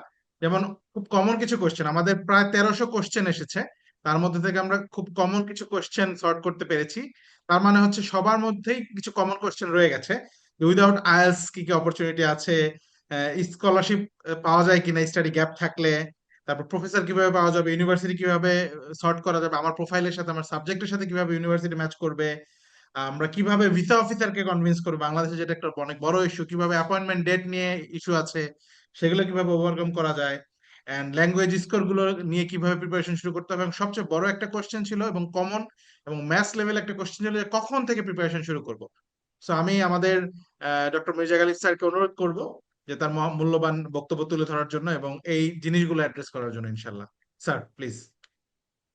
আলহামদুলিল্লাহ রাব্বিল আলামিন, আসসালাতু ওয়াসসালামু আলা রাসূলিল কারীম ওয়া আলা আলিহি ওয়া সাহবিহি আজমাইন, আম্মা বাদ। আলামিনের ধন্যবাদ। তোমার লম্বা চওড়া প্রেজেন্টেশন হয়ে আমার ভালো হয়েছে, আমার কথা কম বলতে হবে। দ্যাটস আ ভেরি ডিটেইল এবং টেকনিক্যাল জিনিস। তো আমি জাস্ট হচ্ছে বেসিক কিছু জিনিস টাচ করব। তো যারা এখানে আজকে পার্টিসিপেট করছেন সবাইকে আমি থ্যাংক ইউ। তো বাইরে পড়তে যাওয়ার ব্যাপারে আসলে দুইটা ডিফারেন্ট ট্র্যাক আছে, এটা আমাদের মনে রাখতে হবে। একটা ট্র্যাক হলো যে যারা একাডেমিক ব্যাকগ্রাউন্ড খুব ভালো, আহ, ভালো পাবলিক ইউনিভার্সিটিতে পড়াশোনা করছে, যে কোনো পাবলিক ইউনিভার্সিটি, আমাদের একটু ডাইমেনশন থাকে হলো যে ঠিক আছে আমি বুয়েট বা ঢাকা ইউনিভার্সিটি না হলে বোধহয় বাইরে যেতে পারবো না। That's not a good thing. Any university থেকে যদি জিপিএ ভালো হয় এবং স্টুডেন্ট হিসাবে যদি কেউ ভালো হয়, তার যদি নিজের কনফিডেন্স থাকে, তাহলে মোরলেস যে কেউ যে কোনো জায়গা থেকে অ্যাপ্লাই করতে পারে। বাইরে এরা যখন দেখে, ওরা ইউনিভার্সিটির এত র্যাঙ্কিং ট্যাঙ্কিং দেখে না। তো মোরলেস ভালো জিপিএ থাকলে, প্রোফাইল ভালো থাকে, অ্যাপ্লাই করা যায়। তো এটা হচ্ছে একটা ট্র্যাক যারা স্টুডেন্ট হিসাবে খুব ভালো। আরেকটা ট্র্যাক হলো যে যারা স্টুডেন্ট হিসাবে খুব ভালো না, মোটামুটি মাঝামাঝি, ওখানে গিয়ে একেবারে টপ ইউনিভার্সিটিতে ভালো সাবজেক্ট হয়তো পড়াশোনা করবে না, কিন্তু যে সমস্ত সাবজেক্টের মার্কেট ওরিয়েন্টেশন আছে, জব আছে, সেই সমস্ত সাবজেক্টে হয়তো একটা মাস্টার্স করে নিজের ফাইন্যান্সে হইলো তারপর জব মার্কেটে চলে যাবে। এবং এখানে যেটা সুবিধা হয় সেটা হলো যে আহ, একটা মাস্টার্স করে জব মার্কেটে চলে গেলে ইমিগ্রেশন পাওয়া যায়। সো এটা ইমিগ্রেশন পাওয়ার একটা রাউট। যেমন আমেরিকাতে মাস্টার্স করে চাকরিতে গেলে ইমিগ্রেশন অনেক সুবিধা হয়, ইউরোপের অনেক কান্ট্রিতে এই সুযোগ সুবিধাগুলো আছে। সো এই এই দুইটা রাউট হচ্ছে ভিন্ন ভিন্ন। তো ডিফারেন্ট পিপলের জন্য আহ, ভিন্ন কনটেক্সটে ভিন্ন পাথ হচ্ছে মোর অ্যাপ্রোপ্রিয়েট হবে। তো এই কারণে একটা পার্সোনাল প্ল্যানিং খুব ইম্পর্টেন্ট, যে এটা আমার জন্য রাইট পাথ কিনা, এই ওয়েতে আমি যাব কিনা। যেমন আলামিন বলতেছিল যে এইজ গ্যাপ থাকলেও অনেকে এসে পরে পিএইচডি করতে পারে, এটা যেমন ট্রু। আবার একটা লম্বা এইজ গ্যাপ আম, তার জন্য হয়তো এখন বাংলাদেশ ছাইরা বিদেশে যায় সেটেল হওয়াটা নট এ গুড ডিসিশন, এটাও হইতে পারে। আবার কারো কারোর জন্য এটা গুড ডিসিশন। তো এটা এত বেশি পার্সন টু পার্সন ভ্যারি করে। তো এই কারণে আমার প্রথম পয়েন্টটা হলো যে we need a personal planning. যারা খুব ইয়াং, মাস্টার শেষ করছে, রেজাল্ট ভালো, তাদের জন্য এটা খুব গুড অপশন, মানে ভেরি কুইকলি তাদের ট্রাই করা উচিত। বাকিদের জন্য এটা কেস টু কেস যাইতে হবে এবং একটু কেয়ারফুল আলাপ আলোচনা করে হচ্ছে ডিসিশন নিতে হবে যে আমি এই বাইরের জন্য ট্রাই করবো কিনা। So that's first point. Second হলো যে আমি যদি ডিসিশন নেই যে ওকে আমি এখন অ্যাপ্লাই করব, এটা আমার পথ, তাইলে আমাকে একটু হোমওয়ার্ক করতে হবে যে আমি কোথায় অ্যাপ্লাই করব, কোন জাতীয় প্রোগ্রাম আমার জন্য ভালো, কোন দেশে আমি অ্যাপ্লাই করব। যে কোনো ইংলিশ স্পিকিং কান্ট্রি বেটার, ভিন্ন ভিন্ন কান্ট্রিতে ভিন্ন ভিন্ন সুযোগ সুবিধা থাকে, তো এগুলোকে তুলনামূলকভাবে আলাপ আলোচনা করে নিজের জন্য একটা ডিসিশন নিতে হবে। তো এই হোমওয়ার্কের জন্য এখন এটা ইজি হয়ে গেছে। আজকে থেকে 10 বছর আগে ইনফরমেশন ব্যক্তিগতভাবে কারোর সাথে কানেক্টেড না হয়ে আমরা নিতে পারতাম না। অনেক সময় ব্যক্তিগতভাবে কানেক্টেড হওয়াটাও কঠিন ছিল, বাইরে কারোর সাথে কথা বলাটা কঠিন ছিল। কিন্তু এখন যেহেতু ইনফরমেশন টেকনোলজি অনেক বেটার, ইন্টারনেটে অনেক ইনফরমেশন পাওয়া যায়, তাই না? যে কারোর সাথে হোয়াটসঅ্যাপে কথা বলা যায়। তো it's a completely new world now, কাজে ইনফরমেশন এখন অনেক ইজি হয়ে গেছে। যেই কারণে এই এই ডিসিশনগুলো নেওয়া এবং হোমওয়ার্কগুলো করা আমাদের জন্য খুব খুব সহজ একটা প্রসেস। থার্ড হলো যে যারা একাডেমিক ট্র্যাকে যাইতে চায়, যে আমি অনার্স করে পিএইচডির জন্য অ্যাপ্লাই করব বা মাস্টার্স করে পিএইচডির জন্য অ্যাপ্লাই করব, তাদের একটা মেন্টরশিপ প্রোগ্রামের মধ্যে যাইতে পারলে ভালো। মেন্টরশিপ প্রোগ্রামটা হলো এরকম যে ঠিক আছে আমি অনার্স সেকেন্ড ইয়ারে পড়ি বা ফার্স্ট ইয়ারে পড়ি, আমি একজনকে খুঁজে বের করলাম যে আমার ডিপার্টমেন্টের, যে অলরেডি এখন একই সাবজেক্টে একই ফিল্ডে পিএইচডি করতেছে অথবা পিএইচডি শেষ করে দেশের বাইরে চাকরি করতেছে, তার সাথে আমার একটা ব্যক্তিগত কানেকশন, একটা কথাবার্তা, যে সে আমাকে মেন্টর করবে এভরিথিং, আমার যা প্রশ্ন আছে, আমার যা আলাপ আলোচনা আছে, এগুলো আমি তার সাথে করব। তো এইভাবে কারো একজনের সাথে যদি ব্যক্তিগতভাবে কানেক্টেড থাকা যায় এবং ওই পরামর্শগুলো লাইফে ইমপ্লিমেন্টেশন করা যায়, তাহলে এটা হচ্ছে বেস্ট ওয়ে নিজেকে ডেভেলপ করার। কারণ হচ্ছে আমি যে রাস্তায় হাঁটবো সেই একই রাস্তায় যে অলরেডি হাঁটছে, he knows better than me. তো আমি তার পরামর্শগুলো যদি নিতে পারি তাহলে আমার জন্য হচ্ছে আহ, মানে ফ্রম এভরি পার্সপেক্টিভ আমার জন্য এটা ভালো হয়। তো এইটা হচ্ছে কোনোভাবে যদি কারোর সাথে কানেক্ট হওয়া যায়, এখন তো বাংলাদেশে অনেক স্টুডেন্ট বাইরে পড়াশোনা করে, so you can easily knock them, তাদের সাথে কানেক্ট হওয়ার সুযোগ আছে। আর এই টোটাল প্রসেসটা অনেক ক্ষেত্রে আমরা কেউ কেউ ব্যক্তিগতভাবে করতে পারে যেহেতু ইনফরমেশন অ্যাভেলেবল। আমরা এই যে ওয়েবিনার জাতীয় যে জাতীয় প্রোগ্রামগুলো করি সেগুলোর থ্রুতে যে ইনফরমেশন পাওয়া যায়, কিন্তু এরপর স্টিল ইট টেক্স টাইম। তো সেই জায়গায় কেউ যদি মনে করে যে ওকে আমি আমার টাইমটাকে স্মুথ করার জন্য আমি প্রফেশনাল সার্ভিস নিব, যে ডাক্তারভাই বলতেছিল যে ওনাদের এখানে সার্ভিস আছে, so you can go for that. That's a good way. কিন্তু যারা একটু অ্যাডভান্স, যারা ইনফরমেশনগুলো প্রসেস করতে পারে, তারা নিজের অ্যাপ্লিকেশন অনেক সময় চাইলে নিজেও করতে পারে। সো যাদের জন্য এটা সম্ভব তারা তোমরা নিজের অ্যাপ্লিকেশন করলা, আর যাদের জন্য মনে হয় যে না প্রসেসটা একটু কমপ্লিকেটেড এবং I need some professional help, go for professional help. যারা ব্যক্তিগতভাবে মেন্টর খুঁজে বের করতে পারতেছো, just go with or mentor. যারা পার্সোনালি মেন্টরশিপ পাইতেছো না, দে ক্যান আস্ক হিয়ার যে আমাকে একজন মেন্টর ঠিক করে দেন। So this people can help you to to to get a mentor. তো এরপরে আমি যখন অ্যাপ্লিকেশন প্রসেসের মধ্যে যাব তখন প্রথম কাজ হলো আমার নিজেকে অ্যাসেস করা, ওই যে আলামিন শেষে যেটা বলতেছিল যে যেগুলো হচ্ছে লিমিটেশন, এই লিমিটেশনগুলোর মধ্যে আমি আছি কিনা। থাকলে আমার একটা প্ল্যান দরকার যে ওকে আমার জিপি একটু কম, বা আমার অনার্সে ভালো হয়েছে মাস্টার্সে খারাপ হয়েছে, অথবা অনার্সে খারাপ হয়েছে মাস্টার্সে ভালো হয়েছে, তাইলে পরে আমি এখান থেকে কিভাবে ওভারকাম করতে পারি। তো এইটার একটা প্ল্যানিং আমার লাগবে। অ্যান্ড দেন অ্যাপ্লিকেশন মেটেরিয়ালটা তৈরি করা। অ্যাপ্লিকেশন মেটেরিয়াল একবার যদি তৈরি হয়ে যায় তাহলে কিন্তু আমি সকল জায়গায় সেম ওয়েতে অ্যাপ্লাই করতে পারবো, আমার বারবার করতে হবে না। যেমন আমাকে একটা ভালো ইমেল লিখতে হবে, তো আমি কিভাবে ইমেল লিখবো, এই ইমেলটা প্র্যাকটিস করা, যাতে করে আমার ইমেইলের স্ট্রাকচার, ল্যাঙ্গুয়েজ এটা দেখে কারো কাছে মনে না হয় যে এটা হচ্ছে বিলো স্ট্যান্ডার্ড। অনেক সময় ইমেল দেখলে যদি ইমপ্রেসিভ না হয় বা প্রচুর পরিমাণ প্রবলেম ভুল থাকে তাহলে তো প্রফেসর পড়বেই না। তো আমার ইমেইলের একটা ড্রাফট ঠিক করা, আমার সিবির একটা ড্রাফট ঠিক করা, আমার এসওপি এটার একটা ড্রাফট ঠিক করা, তারপর হচ্ছে যেই ল্যাঙ্গুয়েজ টেস্ট এবং জিআরই যদি দিতে হয় তাহলে এটা আমি কখন দিব তার একটা প্ল্যান ঠিক করে ফেলা। তো এই টোটাল অ্যাপ্লিকেশন প্যাকেজটা ঠিক করে ফেলা। তাহলে আমার যদি পার্সোনাল প্ল্যানিং হয়, আমার যদি হোমওয়ার্ক হয়, আমার যদি একজন মেন্টর থাকে, অথবা আমি প্রফেশনাল সার্ভিস থেকে হেল্প নেই, এবং তারপর হচ্ছে আমার অ্যাপ্লিকেশন প্যাকেজগুলো আমি ঠিকঠাক করে ফেলি, এবং আমি হচ্ছে 15-20টা অপশনে অ্যাপ্লিকেশন করি, then I will get the answers. এবং তারপর যেখানে যেখানে আমার অপশন হবে সেখানেও কেয়ারফুল হইতে হবে। আমরা সাধারণত যেটা করি অনেক সময় একটা অপশন পাইলে লাভ দিয়ে এটা নিয়ে নিই, that's not a good thing. তার কারণ হলো যে আমি ওখানে গেলাম, আমি পড়াশোনা করলাম, আমার একটা অ্যাডমিশন হলো, কিন্তু অ্যাডমিশনের পর কি, তারপরে যেন আমি বেস্ট জায়গায় যাইতে পারি, এই কারণে আমার অ্যাভেলেবল অপশনগুলোর মধ্যে বেস্ট অপশন খুঁজে নিতে হবে। তো ওইখানে কিন্তু ওয়ার্ক আছে। তো এই জায়গাগুলোতে কনসালটেন্সির কিছুটা জায়গা আছে, যদি মোর এফিশিয়েন্ট কাউকে পাওয়া যায় তাহলে আমার বোধ হয় যে সেটা ভালো। প্রফেশনাল সার্ভিস নিতে চাইলে ওকে, নিজে টাইম দিতে পারলে অনেক প্রবলেমগুলো সলভ হয়ে যায়। এখন যদি ইনফরমেশন অনেকটা অ্যাভেলেবল হয়ে গেছে, তা আমার বোধ হয় যে অনলাইনেও প্রচুর মেটেরিয়াল আছে, অনেকগুলো ফেসবুক গ্রুপ আছে, এই যে ওয়েবিনারের মতো অনেকগুলো প্রোগ্রাম আমাদের হইতেছে। So use all the information that you get get around. তো ইনফরমেশনগুলো নিয়ে নিজেকে যদি ওয়েল প্রিপেয়ার্ড করা যায়, তাহলে আমার বোধ হয় যে এখন বাইরে যে একটা বিশাল মার্কেট আছে, এই মার্কেটে আমরা বাংলাদেশিরা কিন্তু এখন অনেক পিছাইয়া। ইন্ডিয়ান এবং চাইনিজ যে পরিমাণ ইনফ্লো হয় প্রতি বছর ইন্টারন্যাশনাল স্টুডেন্ট, দ্যাটস আমাদের চাইতে 10 গুণের উপরে। বাংলাদেশ থেকে যা হয় তার চাইতে at least 10 times more from India, এবং 10 টাইমস মোর ফ্রম চায়না। তো এখানে মার্কেটটা আসলে অনেক বড়। আমরা অনেক সময় ইনফরমেশন না জানার কারণে অথবা ট্রাই না করার কারণে এই মার্কেটটা রিচ করতে পারতেছি না।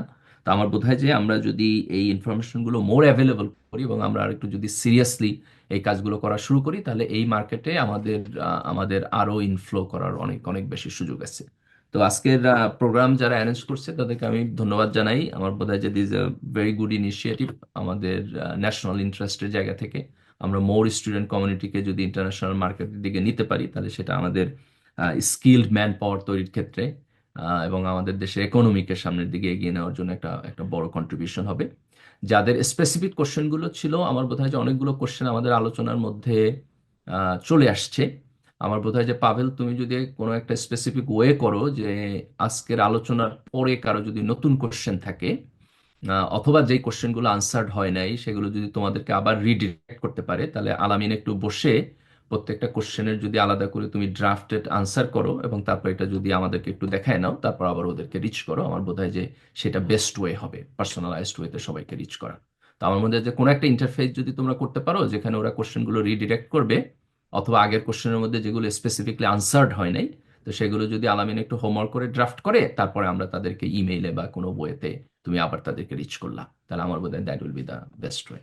তো sure thank you sure. Everybody. আমার বোধ হয় যে সব প্রশ্নের উত্তর আমরা না দিতে পারলেও অনেকগুলো প্রশ্নের উত্তর চলে আসছে আমাদের আলোচনার মধ্যে দিয়ে, এবং will be in touch some way যাতে করে আমরা তোমাদের কোয়েরি এবং প্রশ্নগুলো উত্তর দিতে পারি। জি, জাজাকাল্লাহ, থ্যাংক ইউ। ধন্যবাদ ডক্টর মির্জা গালিব স্যারকে তার চমৎকার বক্তব্যের জন্য।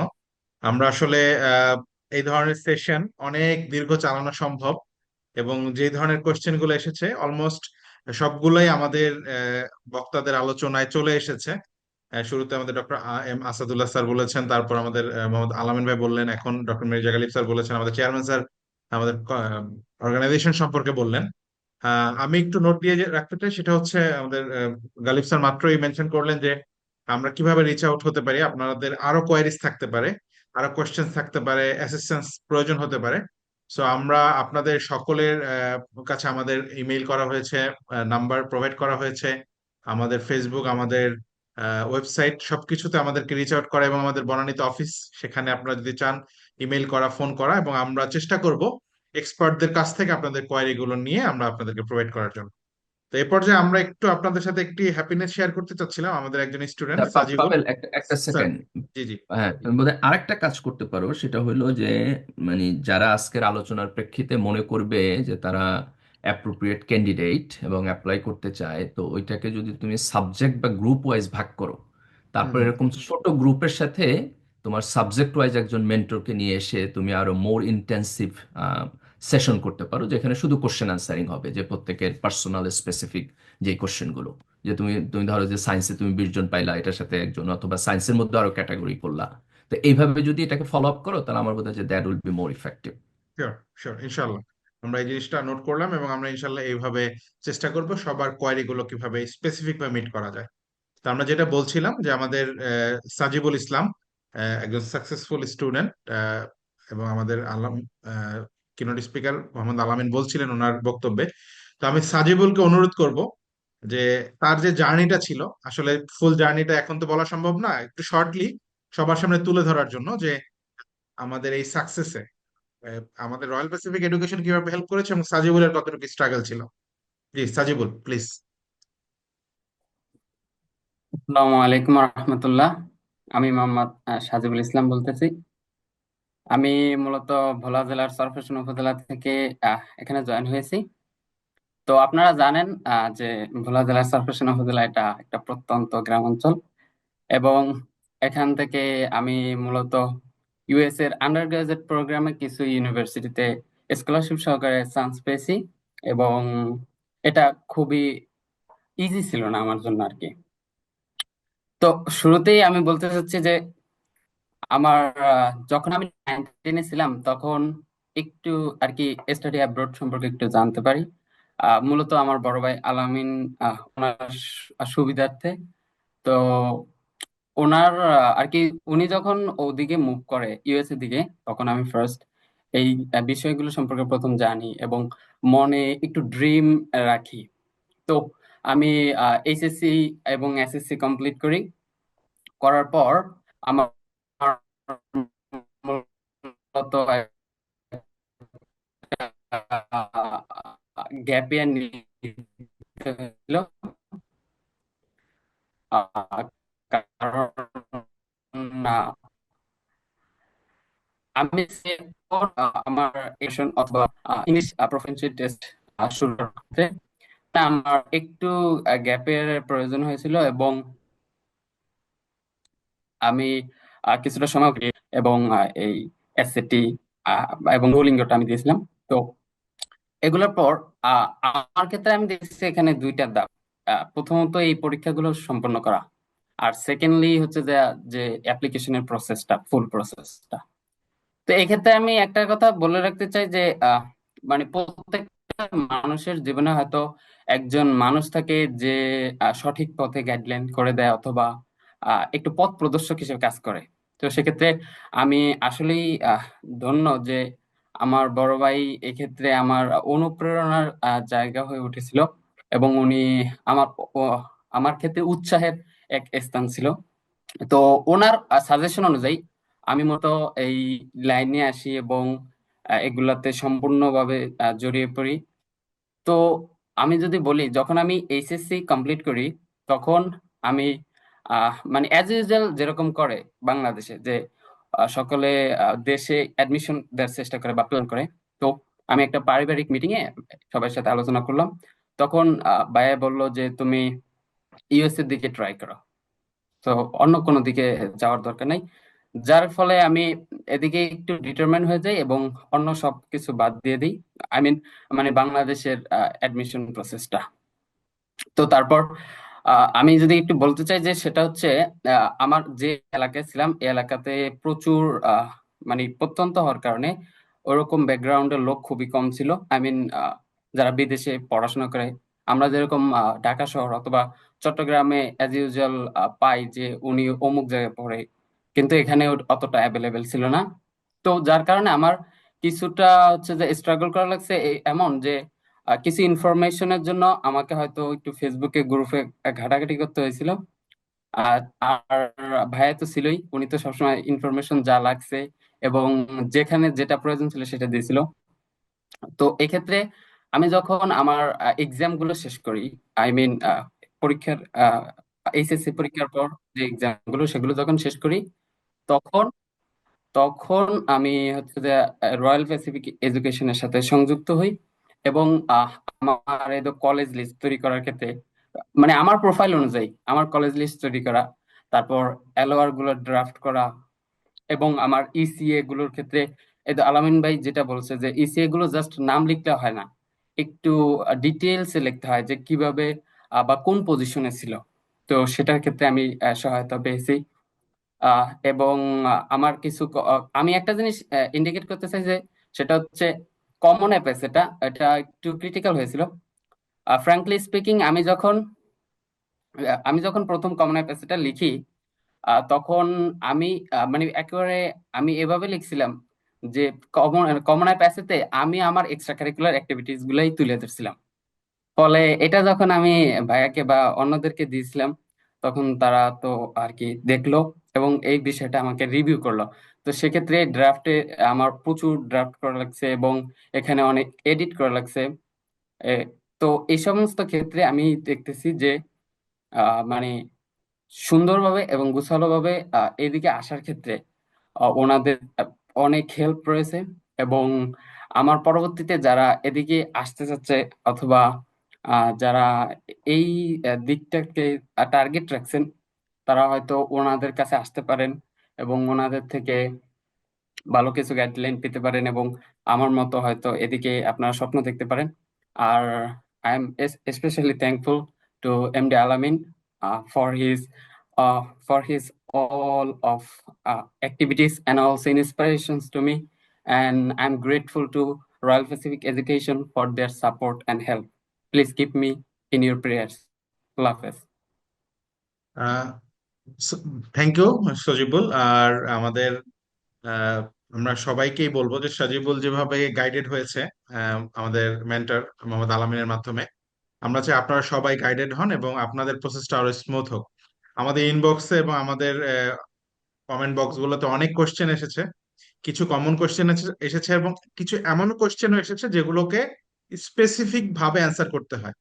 আমি সবসময় একটা জিনিস বলার চেষ্টা করি, সেটা হচ্ছে ডক্টরের কাছে আমরা গেলে, যেমন ডক্টর এক একজন পেশেন্টের জন্য এক এক ধরনের মেডিসিন প্রেসক্রাইব করে, এই ধরনের ডিসকাশন গুলো তেমন আপনার স্পেসিফিক ইন্ডিভিজুয়াল কেসের জন্য আমাদের কাউন্সিলর যারা আছেন, আমাদের মেন্টর যারা আছেন, তারা আপনাকে স্পেসিফিক সাজেশন করবে। আপনার সাবজেক্ট, আপনার স্টাডি গ্যাপ, আপনার আইএলটিএস এর রেজাল্ট, আপনার একাডেমিক রেজাল্ট, এই সকল জিনিসগুলো নিয়ে স্পেসিফিক ডিসকাশনের জন্য আমরা 24/7 আপনাদের সাথে কানেক্টেড আছি। আমাদের ফেসবুক পেজে আপনারা নক করতে পারেন, আমাদের হেল্পলাইন নাম্বার গুলো আছে সেগুলোতে আপনারা নক করতে পারেন, আমাদের rpeducation.net ওয়েবসাইটে গিয়ে আমাদেরকে কানেক্ট করতে পারেন, এবং আমাদের সাথে ওয়ান টু ওয়ান ডিসকাশন গুলো করার জন্য আমাদের যারা মেন্টররা আছেন, আমাদের এখানে কিনোট স্পিকার, উনি আমাদের পিএইচডি অ্যাসিস্ট্যান্সের যে ডিপার্টমেন্ট আছে পুরোটাকে ওভারসি করছেন, তার সাথে কথা বলার জন্য আপনারা আমাদেরকে রিচ আউট করতে পারেন, এবং সরাসরি আমাদের অফিস বনানীতে আমাদের অফিসে চলে আসতে পারেন আমাদের এই ইন্টেন্সিভ কনসালটেশনের জন্য। আমরা চাই যে প্রত্যেকটি স্টুডেন্ট নিজে কেপেবল হোক নিজের অ্যাপ্লিকেশন করার জন্য, এবং নিজের মিস্টেক গুলো নিজে রিপিট করে একটা ফাইনাল ডেস্টিনেশনে পৌঁছানোর জন্য। Till then Royal Pacific education সার্বক্ষণিক তাদের সাথে আছে। আমি ধন্যবাদ জানাতে চাই আজকের এই অনুষ্ঠানের যারা উদ্যোক্তা, রয়্যাল প্যাসিফিক এডুকেশনের বোর্ড এবং স্পেশালি আমাদের চেয়ারম্যান স্যারকে এমন ওয়েবিনারের উদ্যোগ নেওয়ার জন্য। এবং আমার সামনে আমাদের আরো কিছু ওয়েবিনার আসছে আপনাদের জন্য, কান্ট্রি ওয়াইজ আমরা আলাদা আলাদা ওয়েবিনার করছি। আমরা ইউরোপ নিয়ে ওয়েবিনার করব, আমরা অস্ট্রেলিয়া এবং এশিয়ার কিছু রিজিয়ন নিয়ে ওয়েবিনার করব। সেগুলোতে আপনারা কানেক্টেড থাকবেন এবং আপনাদের ফ্রেন্ডসরা আছে, আপনাদের যারা কানেক্টেড আছে, যারা ওই সকল রিজিয়নে যেতে চায় তাদেরকে ইনভাইট করবেন।